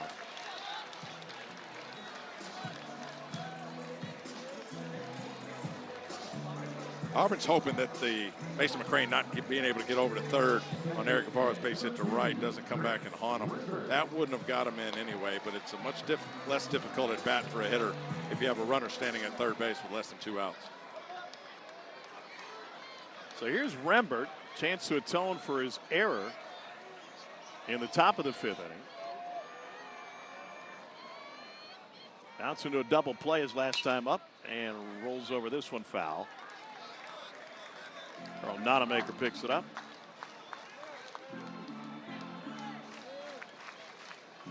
Fantastic Auburn staff. They put together a fantastic young team led by their sophomores primarily and a bunch of freshmen who've turned it on late in the season. And Rembert sends it up the middle. Around third is McCrane. They will wave him home. And Auburn has runners at first and third with 1 in, and now the crowd back to life here at Plainsman Park. Chris Rembert 0 for 1 in this game. Before that at bat, 15 for 30 with runners on. I mean, when he sees those guys out there, he locks in. 18-game hit streak now for Chris Rembert. He is as hot as it gets, and this is just kind of a change-up moving away from his bat at 81 miles an hour, and he stays on it enough to get the barrel up the middle, and Auburn crawling back with their 2nd run. It'll be the end of the line for Hunter Elliott after 4 1/3.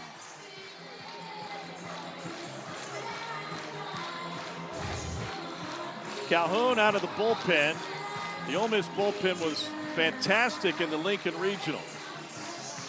But now they've got this sellout crowd back into the game.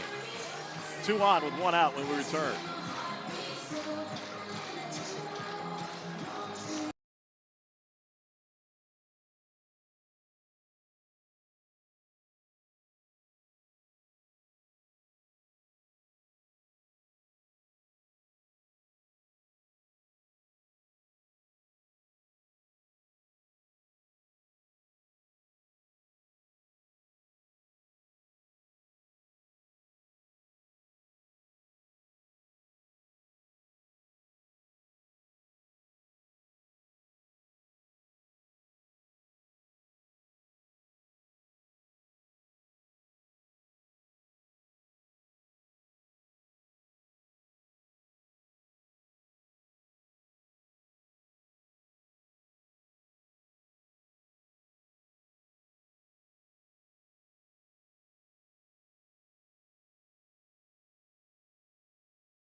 Hunter Elliott has not lost a postseason game in his Ole Miss career, and that includes starting the championship game in Omaha in 2022. But he leaves after just 4 1/3 tonight, and he leaves with a couple of runners on. He'll turn it over to Hudson Calhoun, junior from Tupelo, Mississippi, 6'4", 210. 95 on the four-seamer with a cut slider change to left-handers, fastball cut slider to right-handers. His out pitch is that slider, 43% swing and miss to right-handers, but it's unusually good against left-handed hitters where he gets 53% swing and miss because he can bury it low and in to the left-handed hitter. That's his out pitch. And his swing and miss is second best in the SEC at 37%.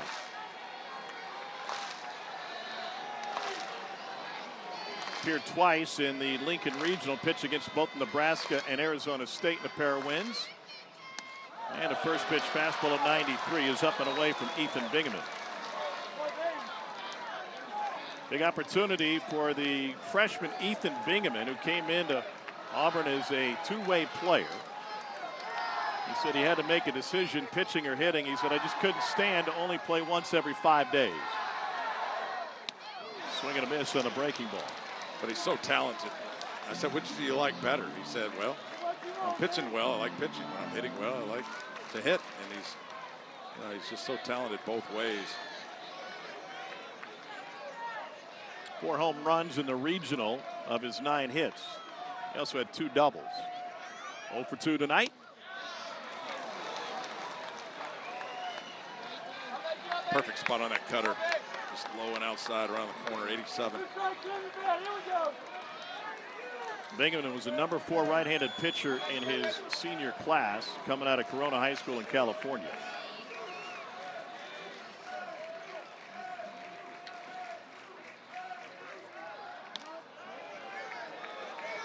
th round pick by the Arizona Diamondbacks. He hit 333 in SEC play. It's very hard to get on the field as a freshman nowadays. And his last 20 games have been really good.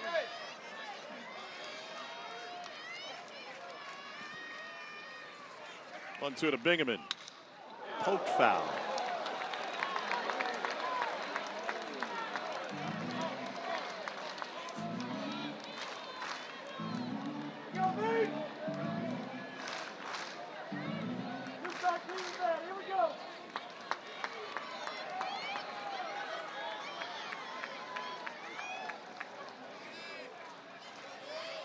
Runners at first and third with 1 down. Ole Miss has turned a pair of double plays tonight. And a fastball up 2-2.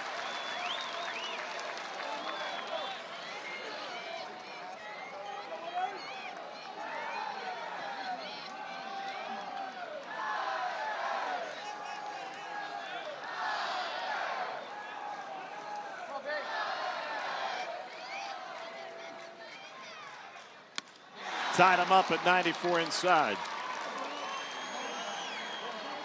That was tough. First of all, you're looking off speed, trying to protect the 2 strikes. Second of all, when that pitch is above the belt, it's closer to your eyes, so it looks so good as a hitter. But at 94 miles an hour, it's just going to be tough to catch up to, and then that ball's buried in on his hands. Great pitch by Hudson Calhoun.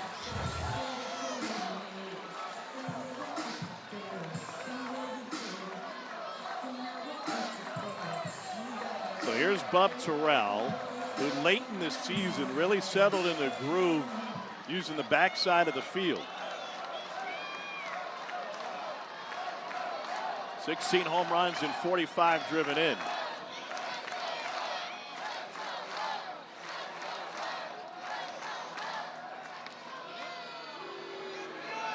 I asked Bub late in the season when he learned to use the backside of the field and if he was always big, strong relative to his age. I mean, he's 6'3", 237 now. He goes, well, I was always big. He said, but I was a pudgy little teenager, and that's all I could do before the power came to the pull side. And he sends this one straight ahead to Federico. And Auburn is able to scratch one across on a Chris Rembert single, but they're going to leave a pair. That is 7 left on through 5 for the Tigers.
Tailgating on top of the parking garage outside the stadium here at Auburn.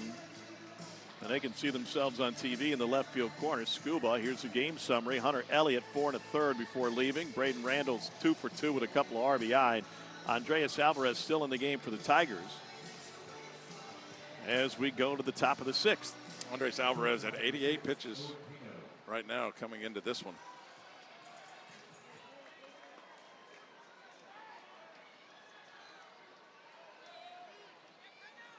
Shortstop Owen Pano leads off, and he looks at a first pitch strike. 0-1. Really interesting conversation with Mike Bianco about Pano's career beginning and some struggles defensively and how that kind of impacted him from a confidence standpoint. But what a fantastic job to put those frustrations behind and kind of turn it up, and his coach has the utmost confidence in him. Well, he's used to being a superstar out of high school, Gatorade Player of the Year out of New York, and it's tough to just jump into Division I and be successful. And both sides of the plate matter, and one affects the other. You know, and if you're not hitting well, if you're supposed to be a defender, it'll affect you defensively as well. But I think you're seeing Owen Pano kind of coming to his own right here.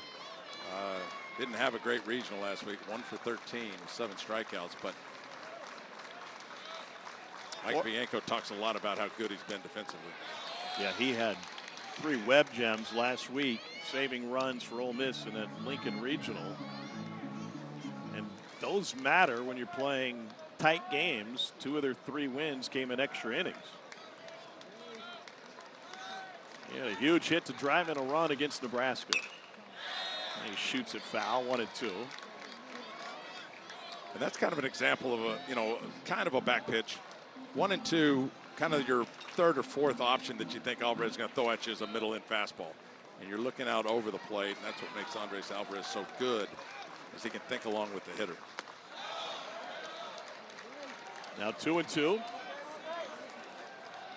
Pano's got 5 home runs on the year. 4 of them have come against SEC pitching.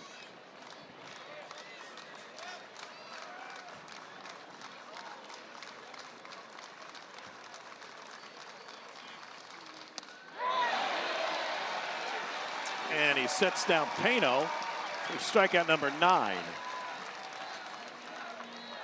Not only that, the location for Andres Alvarez. There's 9 strikeouts tonight. He goes fastball in, he goes changeup low, and then slider in. So he's moving the eyesight of the hitter away, in, away. And Owen Pano just not able to hold up. He thought that was going to be that fastball middle in again. He didn't want to get burnt.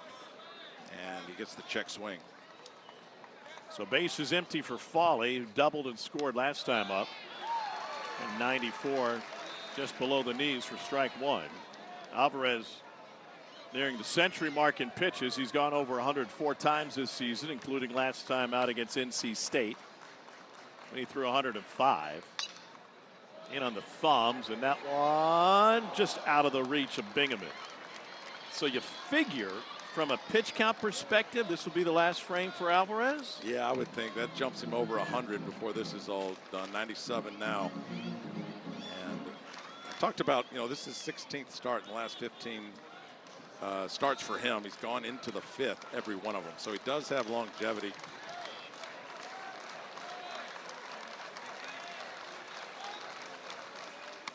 Oh, 2 is up and away. Auburn is a perfect 11-0 on the season when Alvarez completes 5 full innings. Cormier loose. His dad is finally in the building. Showed up after calling the Troy win earlier today. That's L.J. Cormier.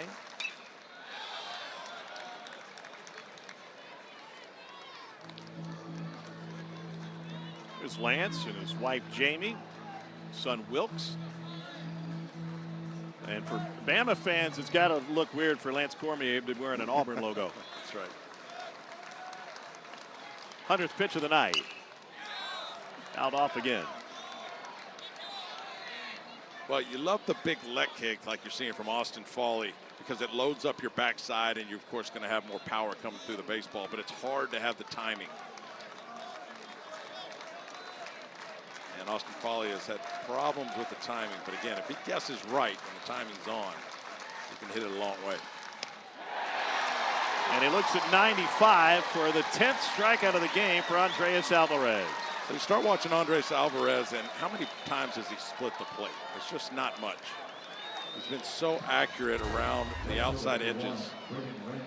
And this one right here, another fastball middle in, which, you know, any kind of change-up thought, slider away thought, and you just can't pull the trigger on that. Just burns him inside. Another strikeout for Andres Alvarez.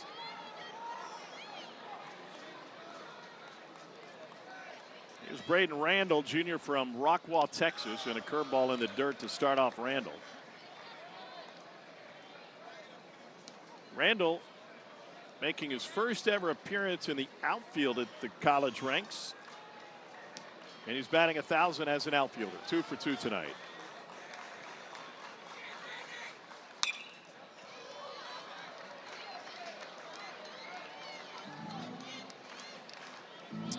Now a 5-game hit streak for Braden Randall. 8 hits and now 16 at bats, all singles.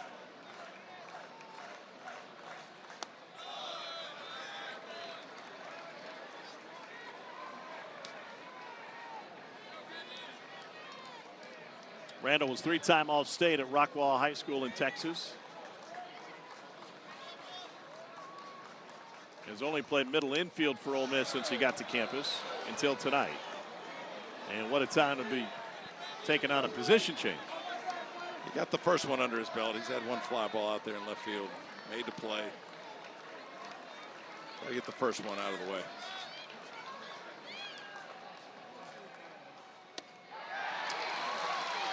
Three and 2. Next strikeout for Alvarez will match his career high. And 6 of the first 10 have come looking. Looking to K the side for the second time tonight. Payoff from Alvarez. Oh my, it was right there. 2-out walk puts Randall aboard. Whether that was a strike or not, what you love about Andres Alvarez is he gives himself a chance. That was extremely competitive strike 3 pitch. And could have been in, maybe, but Auburn can't believe it.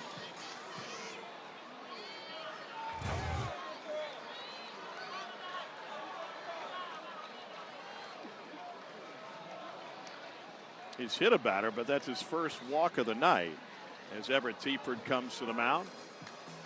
Gives us a chance to remind you that Saturday at 8 Eastern, Stanley Cup Final continues on ABC. Game 3, Hurricanes versus the Golden Knights, tied at 1 win apiece.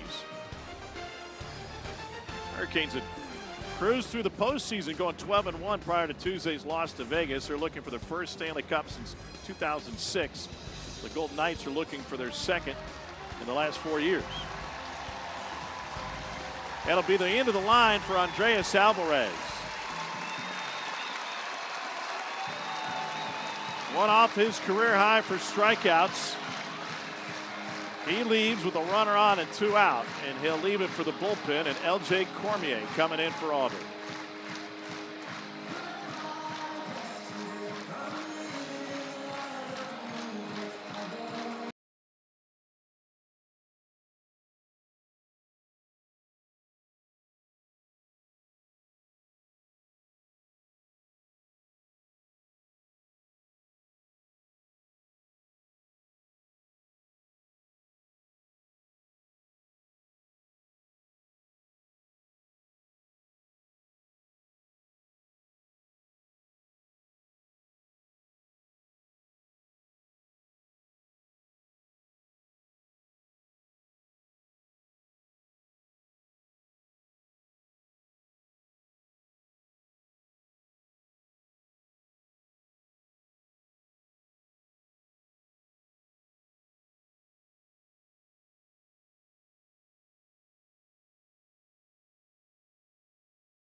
ESPN app. Andres Alvarez with 10 strikeouts. He leaves after 107 pitches. The 10 Ks the most by an Auburn pitcher in a game this postseason. And he hands it off to a true freshman. This is L.J. Cormier, 6'1", 173 out of Tuscaloosa and Sipsey Valley High School. 2-0 with a 2.49 ERA. And he had a bounce-back performance last time out in a win against Milwaukee after he labored in Game 1 against Milwaukee. Did have 10 strikeouts in those 7 2/3 in the regional last week. 192 against. Low 90s fastball with a curveball, but he's going to use the changeup to both sides of the plate more than any other pitch. 45% to left-handers, 40% to right-handers. Lefties only hitting 135 off the right-hander, L.J. Cormier. We'll start with Colin Reuter with 1 on and 2 out. The fastball's ridden deep to center field. Carter's going to run out of room. It is off the top of the fence. And it's a double for Colin Reuter. Did it go? It did. It was off the batter's eye for a 2-run home run for Colin Reuter.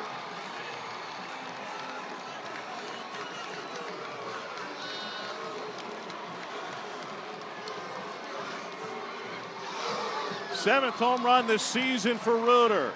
That's a big boy, just hit that. 6'2", 235 senior Colin Reuter transferred in from BYU a couple of years ago. Had 13 starts last year with only 3 home runs. Hitting in the 9-hole, Colin Reuter with a lot of power and just ambushes the first pitch low and away. Gets the barrel out dead center. That's a long way and extends the Rebels' lead. 411-foot home run for Reuter. Second home run in as many innings, for Ole Miss. And a second pitch strike into Dom Decker, who is 2 for 3.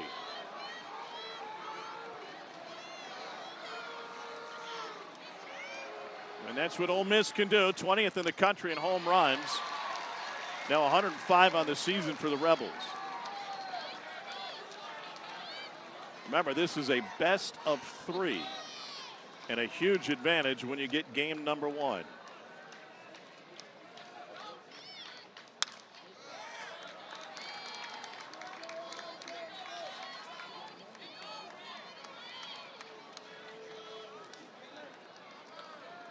Last season, 6 of the 8 Game 1 winners in the Super Regional round advanced to Omaha.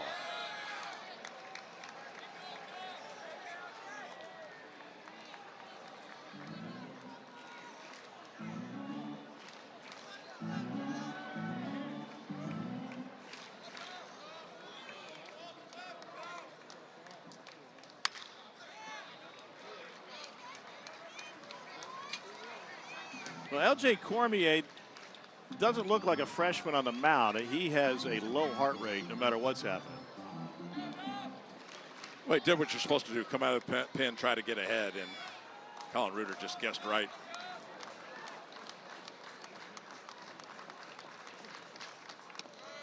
Breaking ball stays up, full count.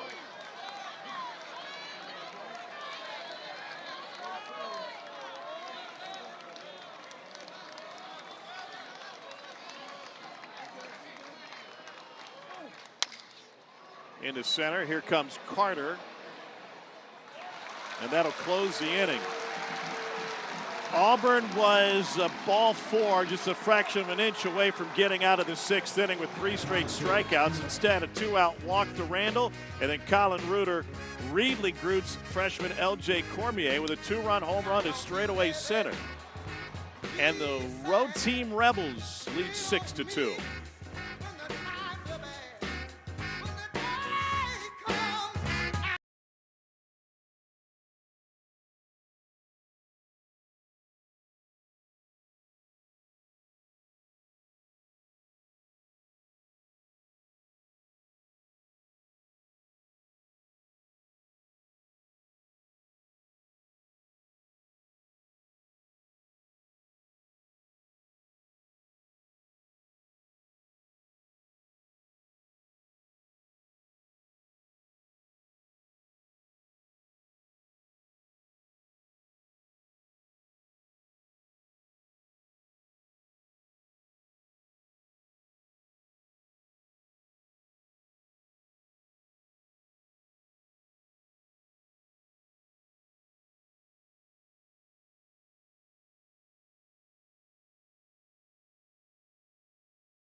to Geico. Tom Hart with Todd Walker. It's a 4-run lead for Ole Miss, and Todd, in the postseason, every inch can make a difference. Yeah, what a difference. They talk about this baseball game being a game of inches. Braden Randall on a 3-2 count takes that pitch, and because of that, gets the walk, forces Auburn to change pitchers. L.J. Cormier comes in. First pitch to Colin Reuter, goes out dead center. 2 runs with 2 outs. And that's where we're at, 6-2 Ole Miss.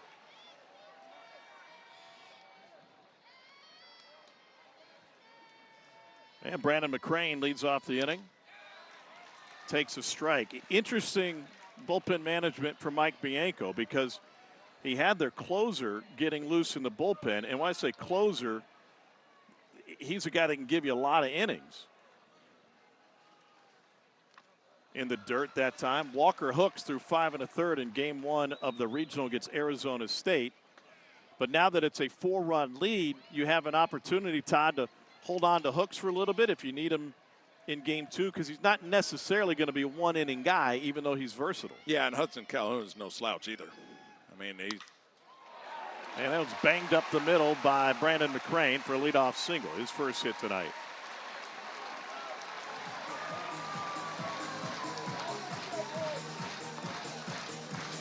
now the offenses are starting to come alive. Brandon McCrane leading off here. 6th inning. Calhoun got the win in game 1 against Arizona State, that 14-inning game. He went 3 2/3 and only allowed 1 hit. Then he got the save against Nebraska in game number 2. Here's Ballou, who is 1 for 2 tonight.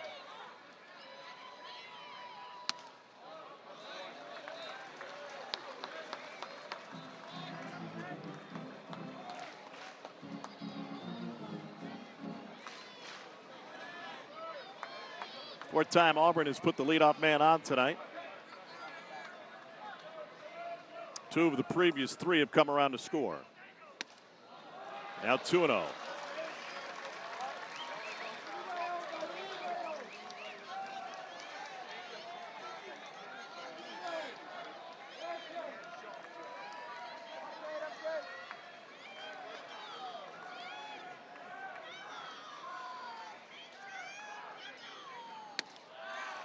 And he missed. Oh, caught the corner with the fastball. Pardon me, 2-1.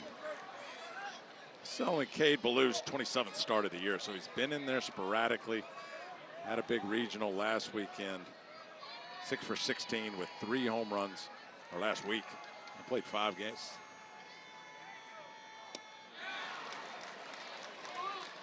Good sequence there by Hudson Calhoun, working off that fastball up underneath with the slider. Same location. Cade Ballou thought it was the same pitch.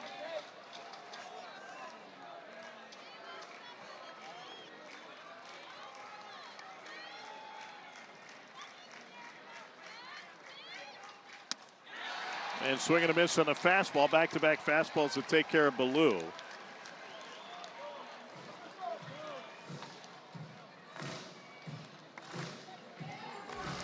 DC and Orlando as the UFL playoffs get started. That's Sunday at 3 o'clock. You can watch it on ABC and stream the game live on the ESPN app.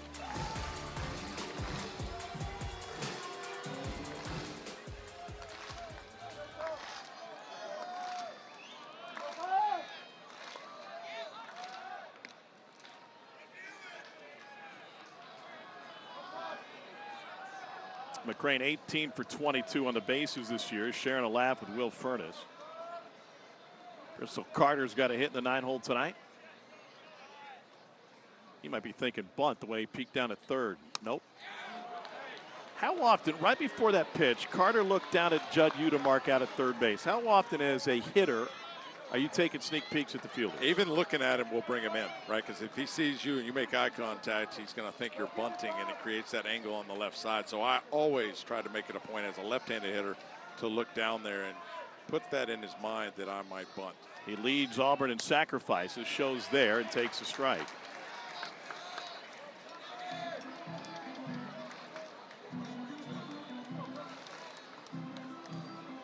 And he's also got elite speed, so he can bunt for a hit, too.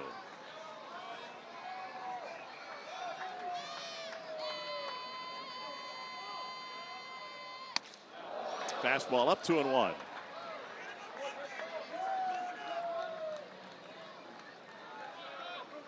Yeah, Judd Gutemark doesn't seem too worried that if he bunts down the third base line, he'd be able to throw him out. He's back about halfway on the dirt, and Bristol can fly. So can McCrane, the runner at first. To the left side, chance for two again. 6-4, not in time. Well, they get the lead runner, McCrane, and there's two down now with the lineup turning over, getting back to Mason McCrane. Nice transfer by Pano. The only thing Dom Decker could have done was come across the bag, met the baseball, take away a little bit of time. Instead, he stays back, pulls away from it, and the runner's able to beat the throw. But in order to do that as a second baseman, you've got to be sure that you're going to get a ball you can handle when you come across the bag, because any throw away from you, it's going to throw you off balance and possibly end up in right field. So Brother retired at second. Here's Mason McCrane with Carter aboard. Hunter Elliott with the elite pickoff move is out of the game. There's 2 outs in the inning. The leadoff man on. And a speedster over at first base. When does Carter take off? As soon as he feels like he's going to get an off speed, which may create fastballs for Mason McCrane, who's a home run threat. And there he goes. The throw is not in time. And a stolen base for Bristol Carter. So Tom, he's going to go right now. And if you're Pano, you hold the tag down and you get him out, because he slid past the bag. That's what you're taught as an infielder, is just to hold the tag throughout the slide. Bristol Carter's so fast, he almost ended up in left field. Watch him. Takes off, beats the throw, slides off the bag, but he doesn't hold the tag on him. And Bristol Carter gets second base.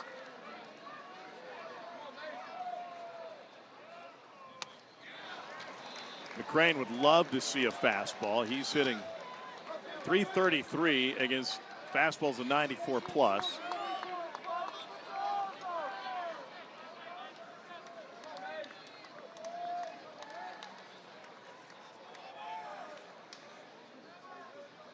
One. Links to left field. That is a fair ball and will rattle in the corner. Carter floats home. It's an RBI double for Mason McCrane, who takes a fastball the other way.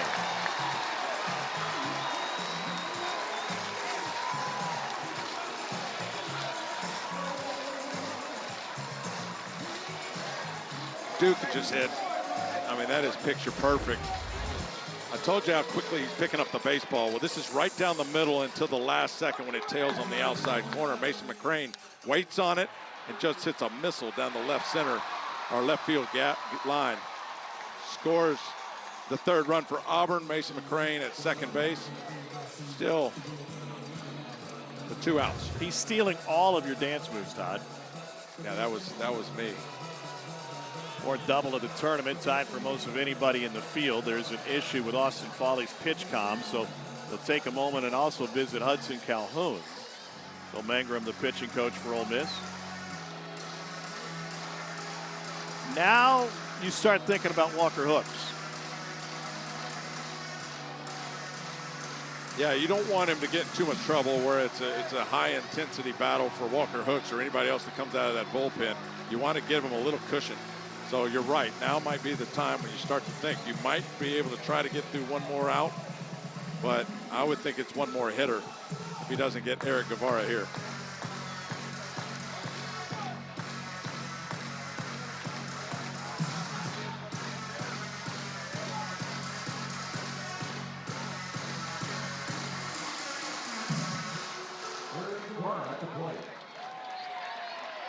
Yeah, because if you don't get Guevara, then it's the best hitter in the postseason, Chase Fralick.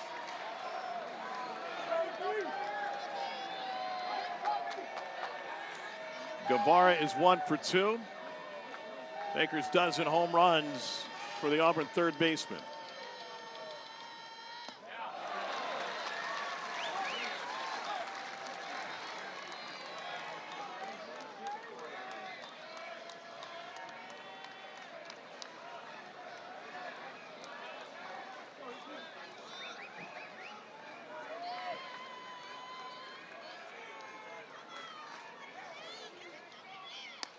You have to go all the way back to February 21st for the largest comeback this season for Auburn. That's when they trailed Florida State 4-0 after the opening inning and fought back to win that game 8-5.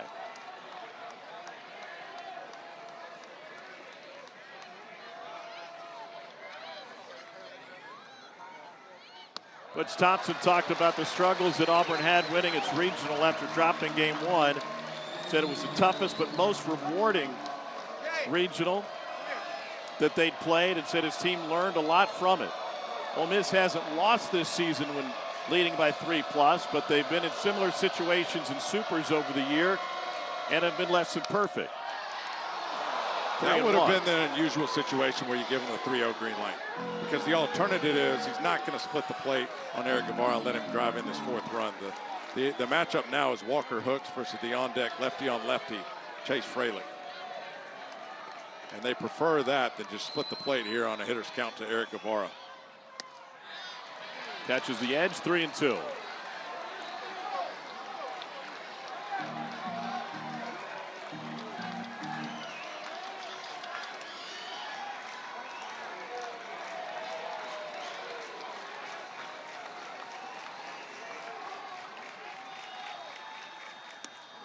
And he gets him swinging. Calhoun's 3rd strikeout. That was a massive one as Auburn leaves a runner on again. 2 cutters in a row from Hudson Calhoun to get out of trouble. 2 perfect pitches, one elevated and one away from the barrel. Eric Guevara trying to do a little too much. Gets to the left side early and not able to stay back. Calhoun and the Rebs on the field.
86 miles from Auburn was the Troy Super Regional, and a guy by the name of Jay Boroff, or should I say Jay Ruth? Or at Japetown, USA, welcome aboard. Grand Slam. Tom, have you noticed the theme between all these highlights? Grand Slams in all 3 regionals, except in Auburn so far. Well, Chris, we got plenty of time. By the way, that Grand Slam had 6,426 on their feet. That shattered the record for a Troy home game. They set it last month against Alabama, fewer than, just a shade under 4,000 for a midweek game when Roll Tide rolled in there. And Bama, by the way, will start its Super Regional tomorrow. That's 3 in the Yellowhammer State. Only the 4th time in history that there have been 3 from the same state hosting Supers. Cormier to curveball, and that just missed John Brammer's strike zone, 1-1.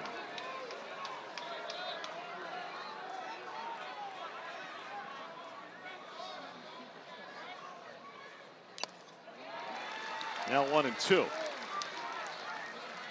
Judd Utermark with a 2-run home run on a breaking ball last time up to balance out his first 2 at-bats that ended in strikeouts.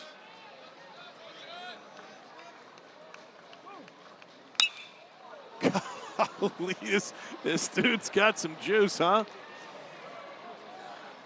Yeah, go into the parking let's garage. see how much juice he does have. Look how high. 43-degree launch angle. Again, the record in the StatCast there is 49 in the big leagues, 49 degrees. And he creates some angle with that lift and separate swing. And that 6'5", 250 frame. He's creeping up on Tim Elko's single season home run mark. That was a national championship season. And Udemark goes down looking. That's his third K tonight. Perfect spot for L.J. Cormier. Just a change up on the outside corner, kind of like his dad used to do it. He's happy about that. Finally a sigh of relief for the family. Yeah, look at this positioning right here, just right on the outside corner.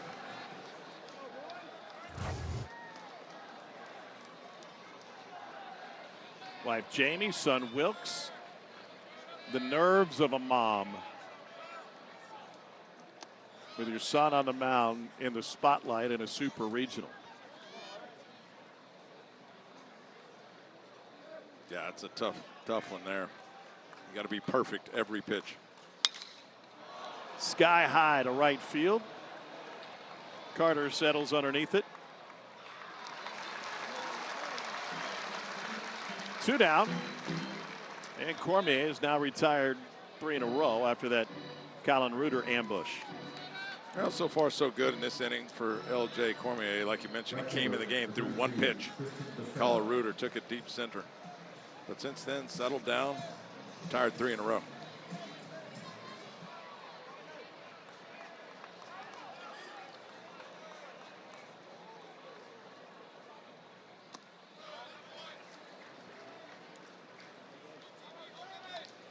Ole Miss 4 for 9 with 2 outs tonight. They entered today 289th out of 308 Division I teams in 2-out hitting. Just 225 as a squad.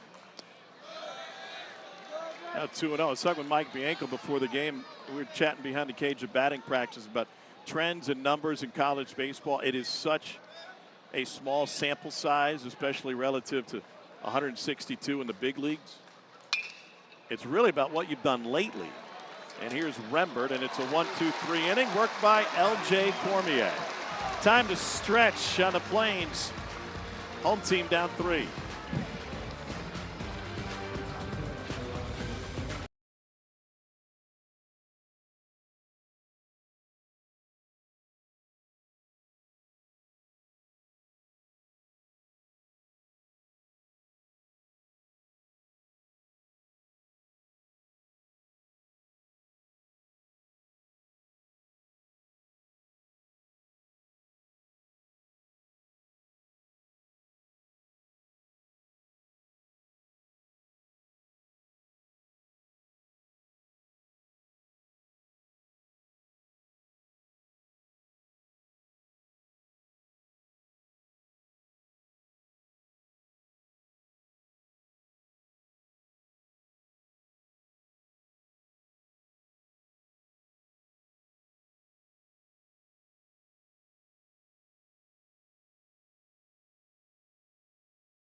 The NCAA Baseball Super Regionals are presented by Capital One. What's in your wallet? Another power display by Ole Miss. 20th best home run hitting team in the country's hit a pair tonight. And a fashionable night on the Plains, especially for the visiting team. It's a 6-3 lead for the Rebels. Tom Hart with Todd Walker. Did you eat your hot dog already? No, put it aside. Save it for later? Yeah, Not a big hot dog guy, you? No, no. We have Plainsman Park record in the building tonight. A lot of hot dogs sold. 10,627, breaking last weekend's record of 82-28. And it's almost 2,000 more people they've jammed into this ballpark. What a fantastic job Athletic Director John Cohen has done making this ballpark a centerpiece of this campus and getting people out here. It's a huge football recruiting weekend for Alex Golish, the first-year football coach here at Auburn, and he ducked in for a couple of innings before going back to his official visits. Here's Chase Freilich. 2-0. First catcher in Auburn history to be up for the Buster Posey Award, Catcher of the Year, along with John Embry from Florida Gulf Coast, Carson Tinney over at Texas, Von Lackey the year he had at Georgia Tech, and Daniel Jackson looking to be the third Triple Crown winner in the SEC from Georgia. Yeah, previous two both came from Mississippi State. They have got them tucked into every nook and cranny of this ballpark, Todd. Yeah. What do you win if you knock that pyramid over? With the baseball from home plate? Yeah. 1 run. That'd be pretty impressive. They'll put the shift on with 2 strikes on Freilich.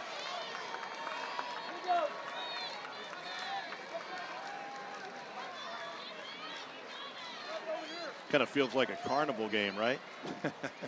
Knock over the beer cans, win a stuffed animal. You're as likely to do that as you probably are to win a carnival game, that's for sure. Yeah, I've taken that baseball before and tried to hit those bowling pins over. How's that dude gonna? He's gonna need a ladder. Oh, he's nervous. His beer cup Jenga. That's right, he got it. It's a lot eliminated. It's not going to take a lot to get that thing knocked over. Freilich fouls off a fastball.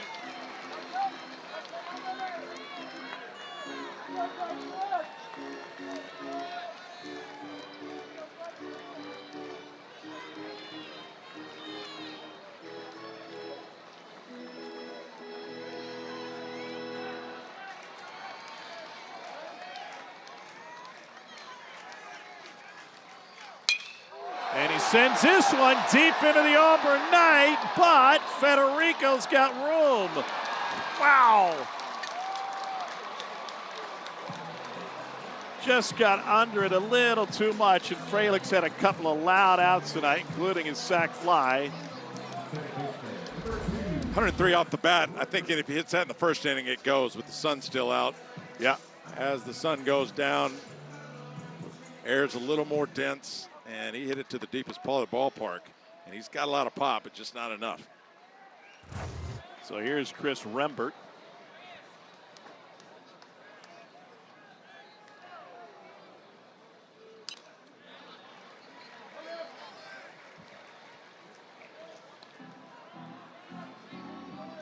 If you get another quiet inning for Calhoun,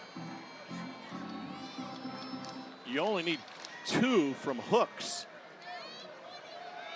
One of the best closers in the country, and then you could have him again for another outing this weekend. So this 7th is huge from an Ole Miss bullpen perspective. Everybody they threw out there last weekend threw really well. Yeah, I was just going to say, only 4 earned runs in 17 innings with 5 guys: Hooks, Calhoun, Waters, Robertson, and Libbert. That was a 2.12 ERA for the bullpen. 2 down.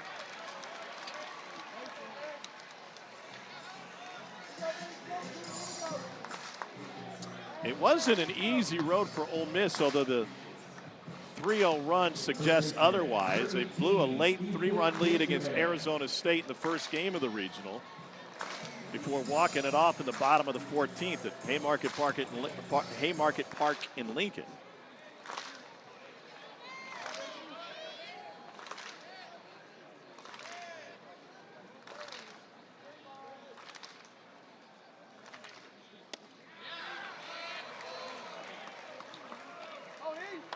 So what's kind of crazy about this Auburn team, they're all coming back.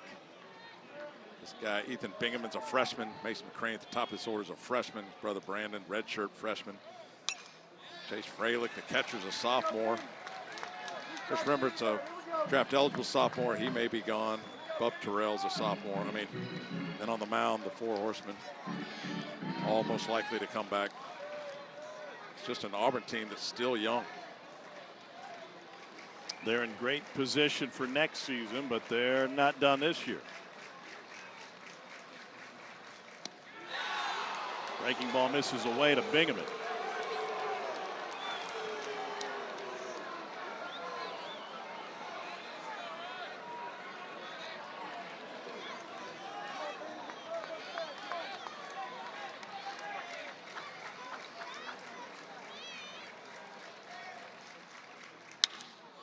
To short, Pano gobbles it up.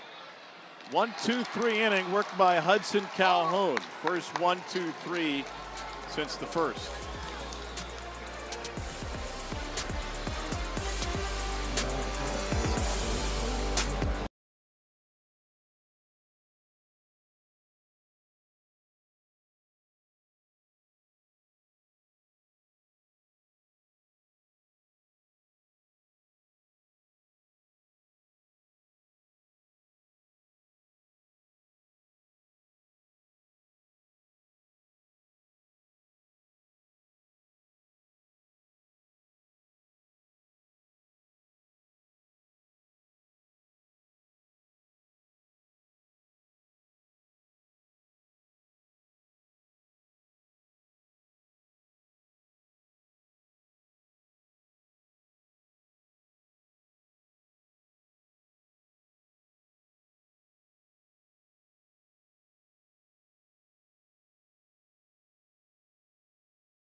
Let's take a look at our Capital One rewarding performance. Ole Miss with a couple of home runs tonight, including this monster shot from Judd Utermark.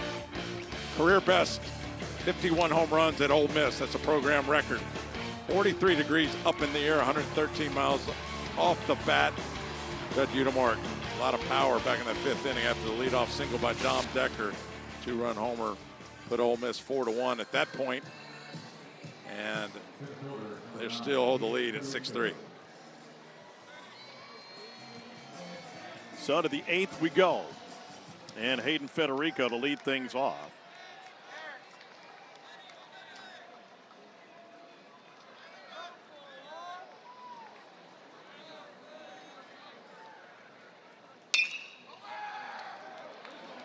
Bingham's got it. This is an Auburn staff which came in sixth in the country in ERA at 3.62. They've allowed 3 runs or more, though, in 5 of 6 games in this year's NCAA tournament. Butch Thompson's team allowed a total of 3 runs in 3 games in their run in Hoover at the SEC tournament.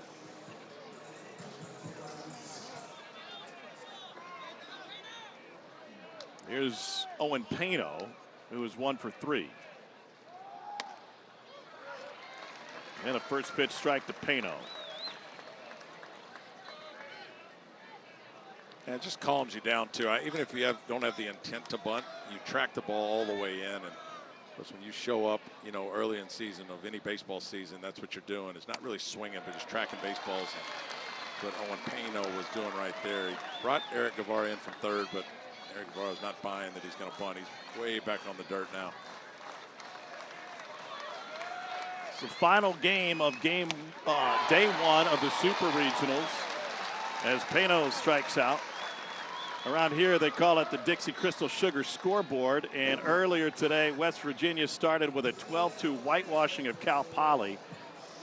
Man, that place was rocking again in Morgantown. USC came from behind to beat North Carolina 9-5, and then Troy took care of Little Rock in the same 12-2 score that WVU had. USC 279 as a team offensively, scored 59 runs in 5 games in that College Station Regional, and then pinned another 9 today. On North Carolina, the pitching staff's pretty good too. Well, what do they say? You're allowed to get better, right? And we saw a record number of home runs last week in regional action. Offenses are really getting turned up here in the postseason. Well, and that's what Butch Thompson said. We're better this week than we were last week, having to go through what they did in the regional, having to win 5 games, come from behind after losing the very first one. But the Achilles heel for Ole Miss is still there. They have struck out 58 times in 4 games this postseason. Balanced out tonight thanks to a pair of 2-run home runs. That one gets all the way back to the screen. Ball and a strike to Austin Foley, who's reached base safely in 15 consecutive games.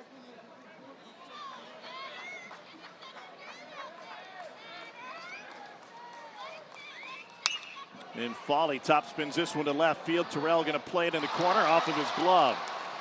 Has the course correct, and Foley will go into second with a 2-out double. His second double of the night.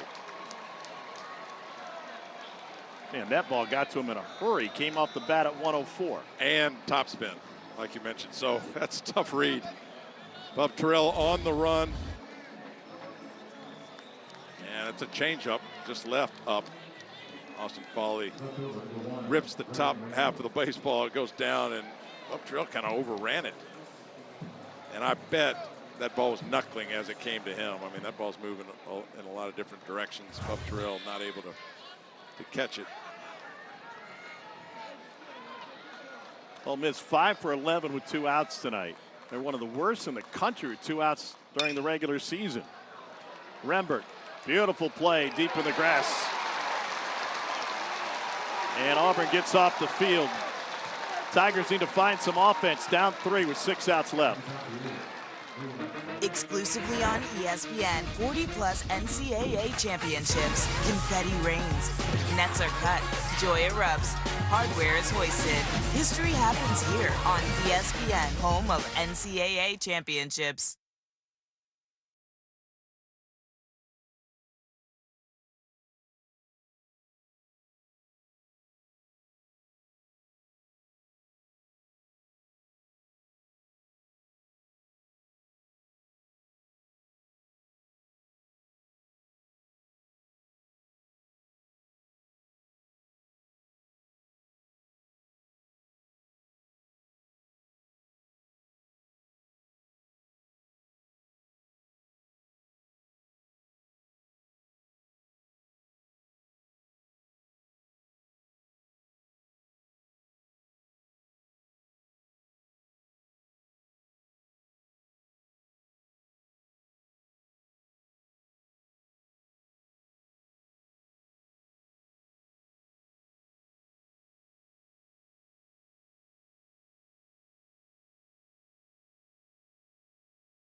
Ole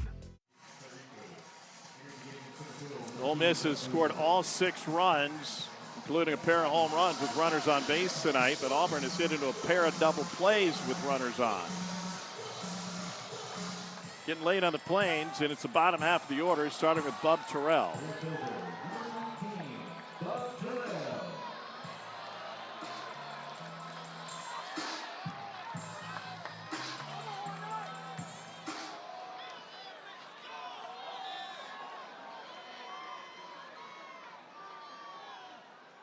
Terrell is 1 for 2 tonight with a walk, and he looks at a fastball outside 1-0.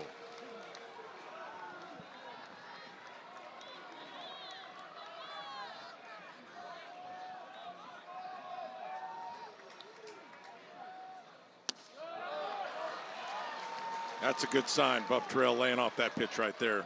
Looks like a strike falls out of the zone. He gets ahead 2-0. And we talked to Gabe Gross about this guy. I mean, when he's loading right and he's loose, he's had some really good stretches, but a lot of times he doesn't trust it. He gets tight, tries to be too quick.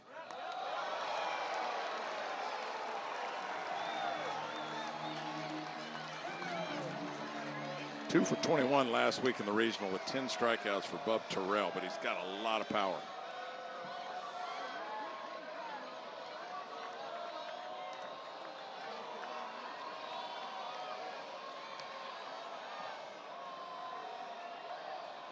Rio to Terrell, and it's a 4-pitch walk.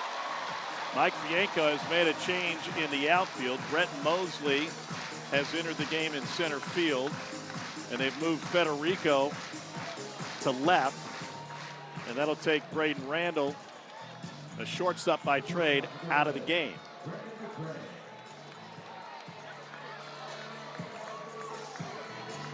And they're going to go to hooks right here.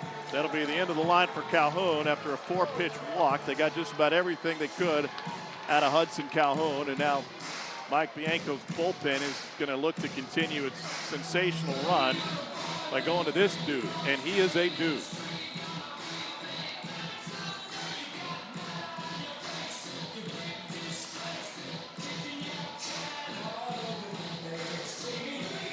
Ole Miss's bullpen will try to keep this run going. They go to one of the best closers in the game with nobody out in the 8th.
Welcome back to the NCAA Super Regionals presented by Capital One. 6-3 lead for Ole Miss, and the Rebels trying to protect this lead. Go to Walker Hooks out of the pen. Really good last week in the regional, 5 1/3, only 3 hits, 4 strikeouts, 6'4", 265-pound Walker Hooks. Equally good against the right-handed hitters and left-handers, about 190 against for both. 90 to 93 on the fastball slider. Will throw a ton of changeups, especially to right-handers, about 50% of the time, but he also gets about 50% swing and miss. Led the SEC in conference play in ERA and WHIP, second in walks allowed, so he's real accurate. Only 11 walks and 52 2/3. Only made 1 appearance in the Lincoln Regional. That's because he went 5 1/3 against Arizona State in that 14-inning game.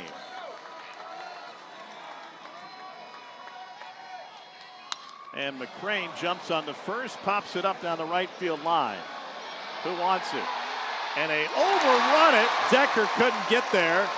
And they missed an opportunity over in no man's land in foul territory. Will Furnace had no chance. He's running back toward the wall, and that ball is spinning back toward the field of play, so he's out.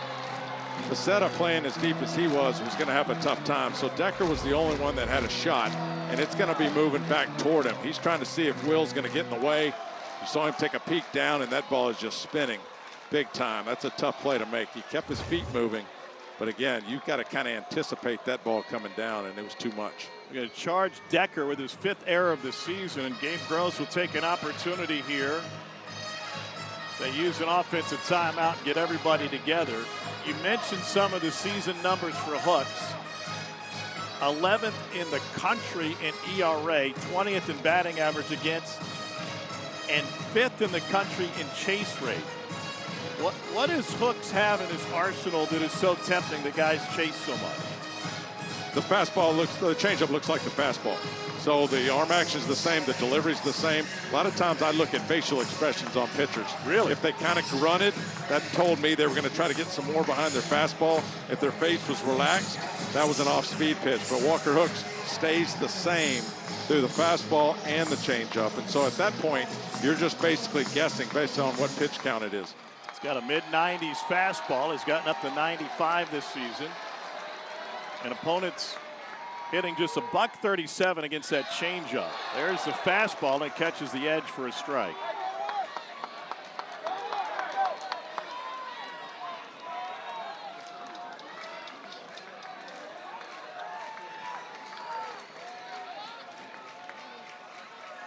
O2 will wait. They send a lob over to first base. Remember, Terrell was almost picked off earlier this game by Hunter Elliott. And he's a big guy out there, too. It always made me a little jumpy when there was a taller, bigger pitcher on the mound because they just look like they're going to bring a fastball every time. And it made you vulnerable to the changeup. Ripped into the leather of Pano. One down. That's the part of this game that's just unfair. They don't even out. You hit way more balls right at people than you'll ever get cheap hits. Brandon McCrane squares this one up. That is spoken like a hitter. But right at the shortstop, Pano. And good job by Bub Terrell not trying to get too much at first and get doubled off. So McCrane shares the scouting report with Caden Ballou. You mentioned Hook's size, 6'4", 265.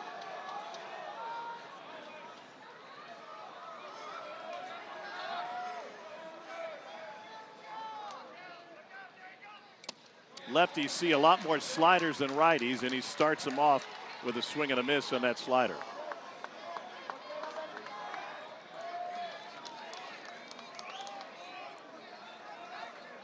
.46% of his pitches to lefties are sliders. Because left-handers just don't throw changeups to left-handed hitters. Right. Because you can sit on that fastball, and when it's in on you, even though it's 10 or 15 miles an hour slower, a left-hander can react to that. Like, I'm looking fastball, he throws the change, I can see it out of his hand a lot better. Lefty on lefty matchup.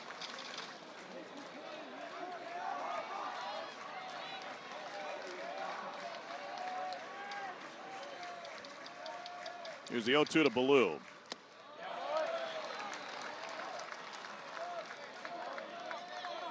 Lefty's hitting 167 against Walker Hooks' slider.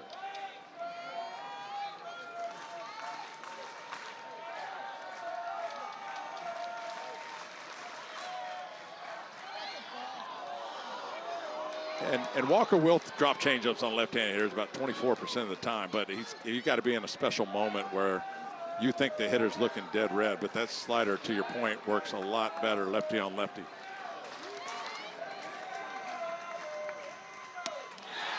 There it goes. Swing and a miss for strike 3 on Ballou.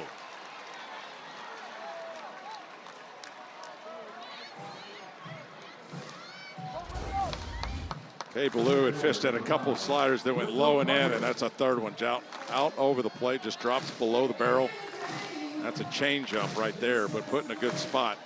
After 2 sliders low and in, Kay Ballou looks back at him. Like, what was that? Can't believe you threw me a changeup. Yeah, he's surprised.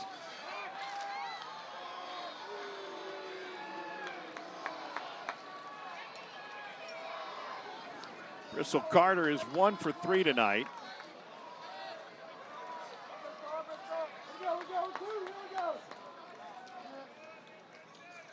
He has scored 2 runs for Auburn.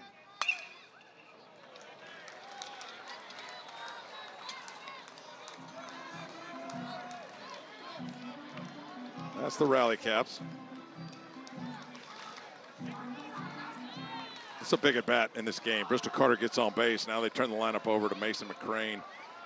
With all the home runs that he hit, he could tie this game up in a hurry. Takes a fastball for strike 2.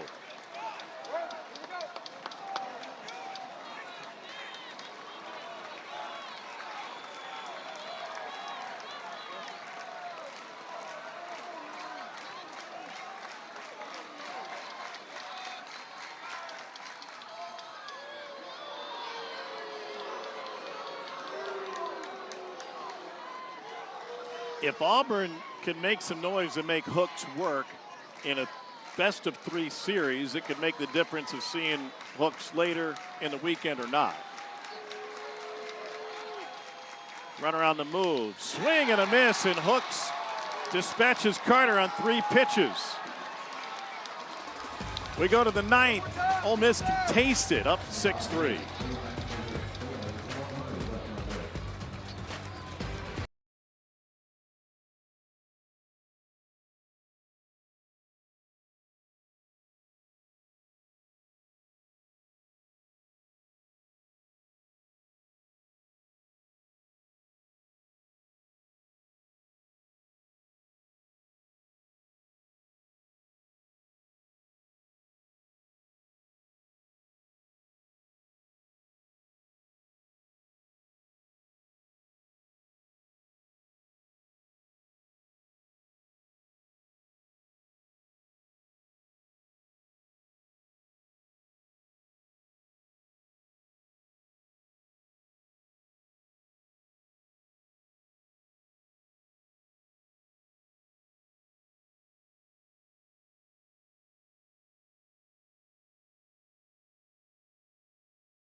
Here are the probable starters for Game 2.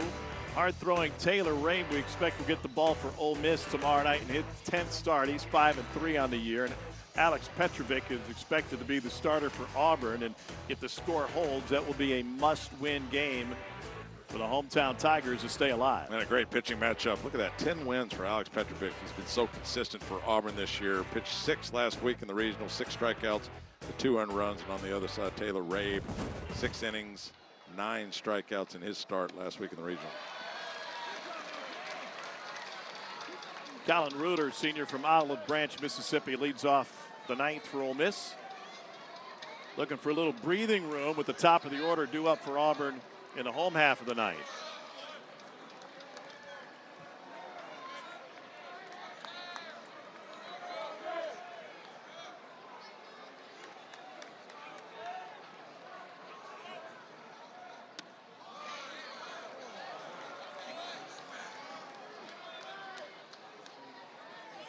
So who's got the advantage with the pitching matchup tomorrow night? They're both good. That's a tough one.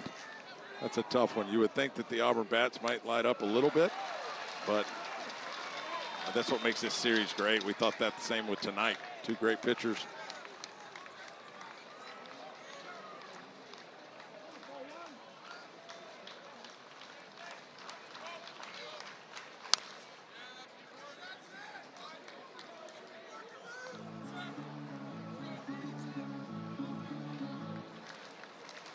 Six runs on 9 hits for the Ole Miss offense tonight.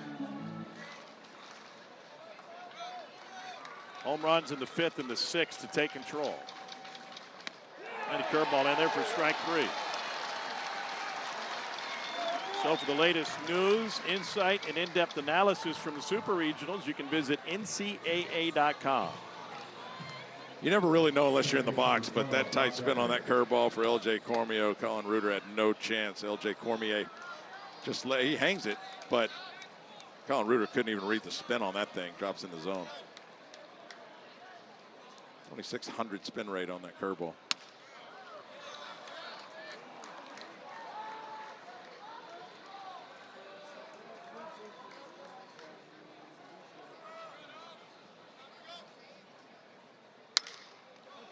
Decker into shallow left center, and McCrane has it. 2 down.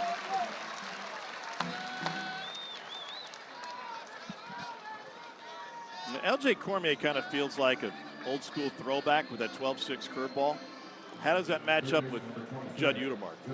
Well, Judd Utermark's got that path, that plane of that swing coming up at that baseball as that baseball's coming down. So there's only really one spot that he can make solid contact. That's why they tell you as a hitter, you want to stay on the plane as long as possible.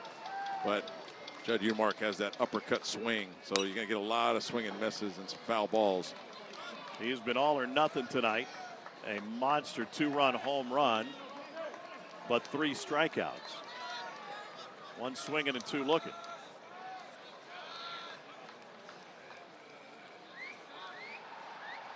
Back-to-back curveballs. He was on that one. He was just late. All right, so what does Cormier come with here? After now a fastball above the belt, right? Because he's looking curveball out of LJ Cormier's hand. That curveball goes straight up in the air. The fastball high would look like the same pitch, and he's got him in swing mode. Little tapper to the left side. Cormier. Too late. And a little dribbler, a 40-foot single for Judd Utermark. That's what separates Judd Utermark a little bit. I mean, he's 6'5", 250, whatever he is, big linebacker, but he can run. 21 stolen bases in his career at Ole Miss. And once he hit that, it wasn't going to be much of a shot. That's a fastball, misses the location. Judd Utermark just gets a piece of it, but beats it out. And maybe they do even out. We've seen a line drive it short, now a little dink base hit. I'm glad you could admit that. Different guys, though. Here's Furness.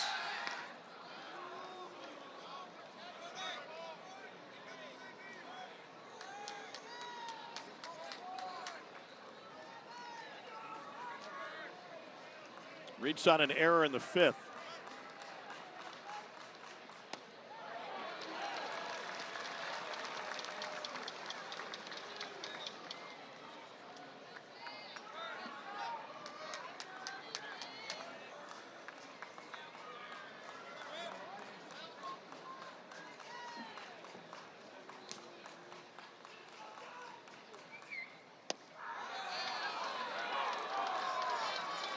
That's a good eye by Will Furness. That looked like the fastball, but the changeup drops at 80 miles an hour low, and he saw that all the way in.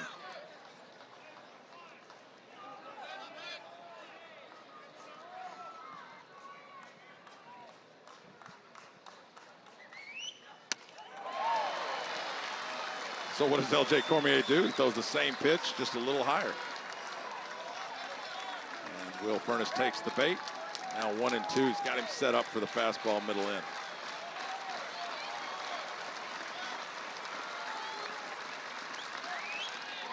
Swing and a miss for Furness. He thought he got a piece of it, but they disagree. 2 Ks here in the 9th. And Auburn down to its last 3, trailing by 3 as we go to the bottom of the 9th and the top of the order due up.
Ole Miss is trying to stay perfect when leading by 3+ runs this season, and this would be a high leverage win for the Rebels, taking a 1-0 lead in a best of 3.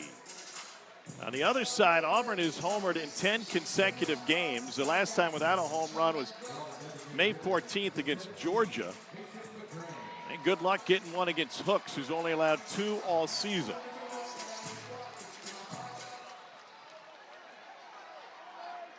Mason McCrane has a couple of hits. He's the leadoff man for Auburn. Top of the order due up, and Walker Hooks delivers a first pitch strike.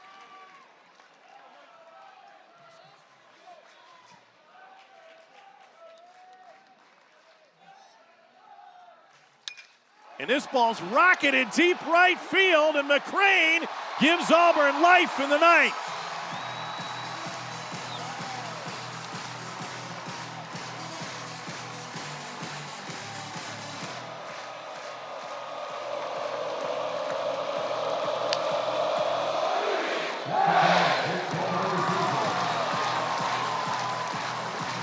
That's what I said. One hitter too late. Bristol Carter strikes out to end the 8th. Mason McCrane starts off the 9th and just crushes a lefty-lefty matchup. Only the 3rd home run given up this year by Walker Hooks. That changeup at 85 miles an hour. And Mason hammered it. And a first pitch breaking ball into Eric Guevara.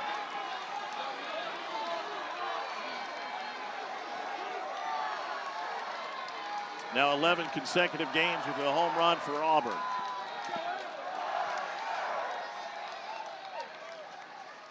Guevara was trying to bunt his way on, and he pulled back 1-1. Not a bad idea. Puts it in Judd Udemark's thoughts as a third baseman that he might bunt, brings him in a little bit.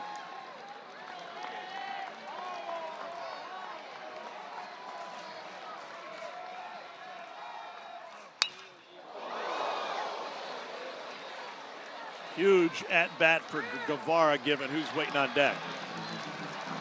3 of the next 4 hitters, or sorry, the next hitter on deck is Chase Fralick, the left-hander. And we talked about how hot he has been. 6 home runs in the last 5 games of the regional.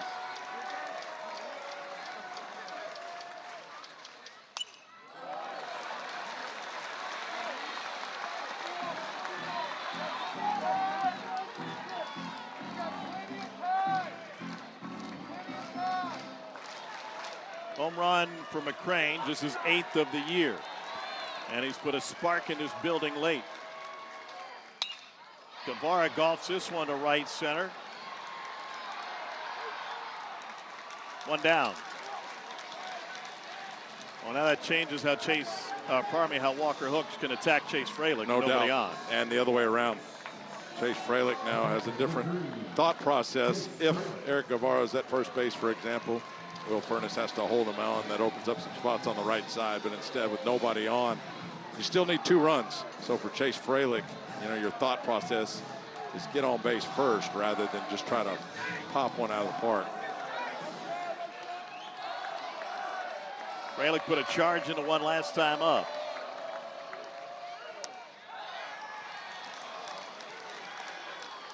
Came up short. He is 0 for 3 tonight with a sac fly.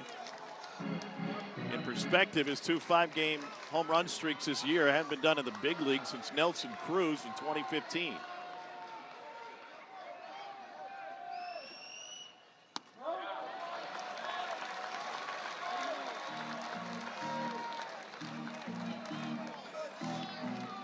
It's too hard for me lefty on lefty to look fastball middle in and be able to pull it, but also sit on a slider like that and look the other way. So you have to pick one or the other if you're a lefty on lefty, a left-handed matchup.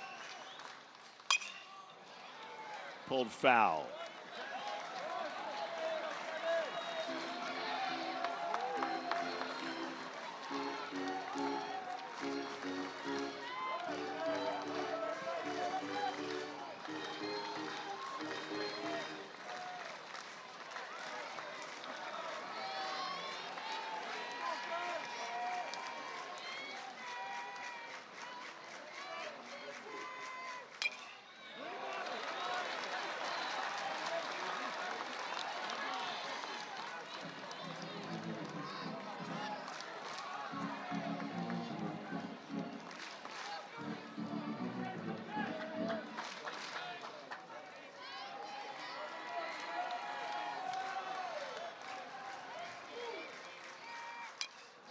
If there's anywhere Fralick has struggled this season, it's been against lefties.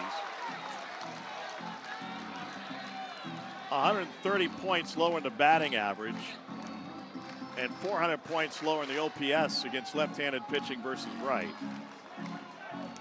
Well, you know, with the home run streak he's on, Walker Hook's a little afraid to throw the fastball middle in, so the only other option is that slider away.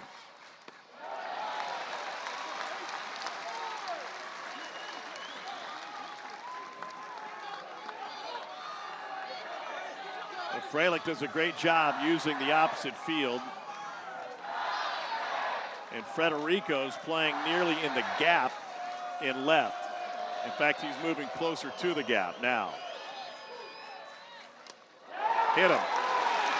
And Auburn will bring the tying run to the plate in the 9th inning. And that shows you that Walker Hooks was thinking the same thing.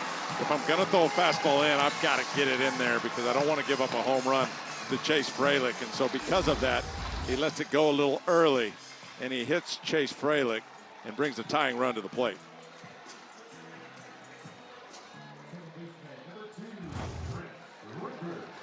And now Chris Rembert waiting.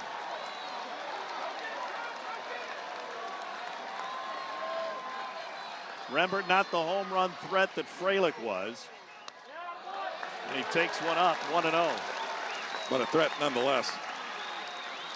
Now an 18-game hit streak on fire with runners on base. And we'll get a visit to the mound. Joe Mangrum came sprinting out of the first base dugout.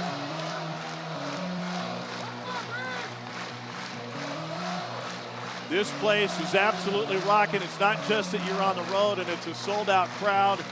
It is what's on the line in a best of 3. This is Walker Hook's game, win or lose.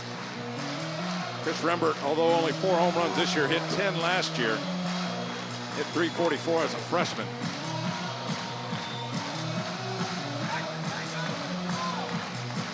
Record crowd in the building tonight. And those outside the building watching from the parking garage.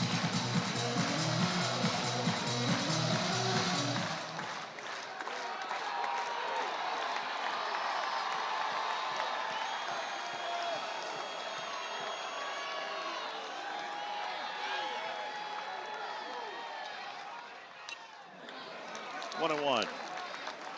So what's Rembert looking for? All off speed, and that's what he's going to get from Walker Hooks. Now that changeup's in play with the right-handed hitter. 50% whiff rate on the changeup to right-handed hitters. He uses a ton of them. And he rockets it to right field. Becerra makes the grab, 2 down.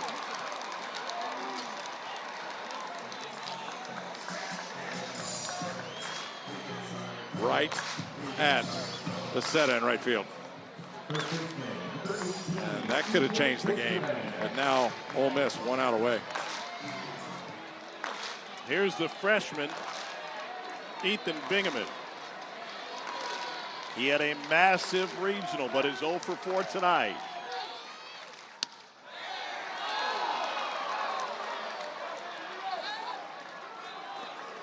"15 home runs in the season. He came in with an OPS of 1020.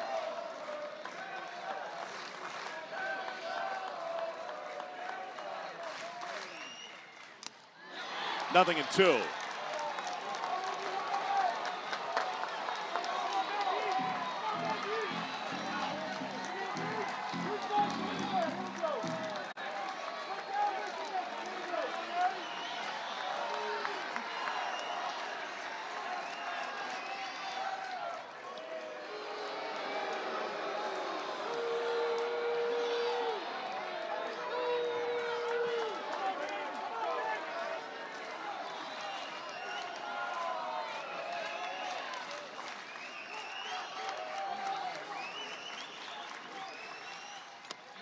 Swing and a miss, and Hooks closes the door. Wait a second. Was that tip? And Mike Bianco says we got it. And the first base umpire, David Savage, may overrule John Brammer.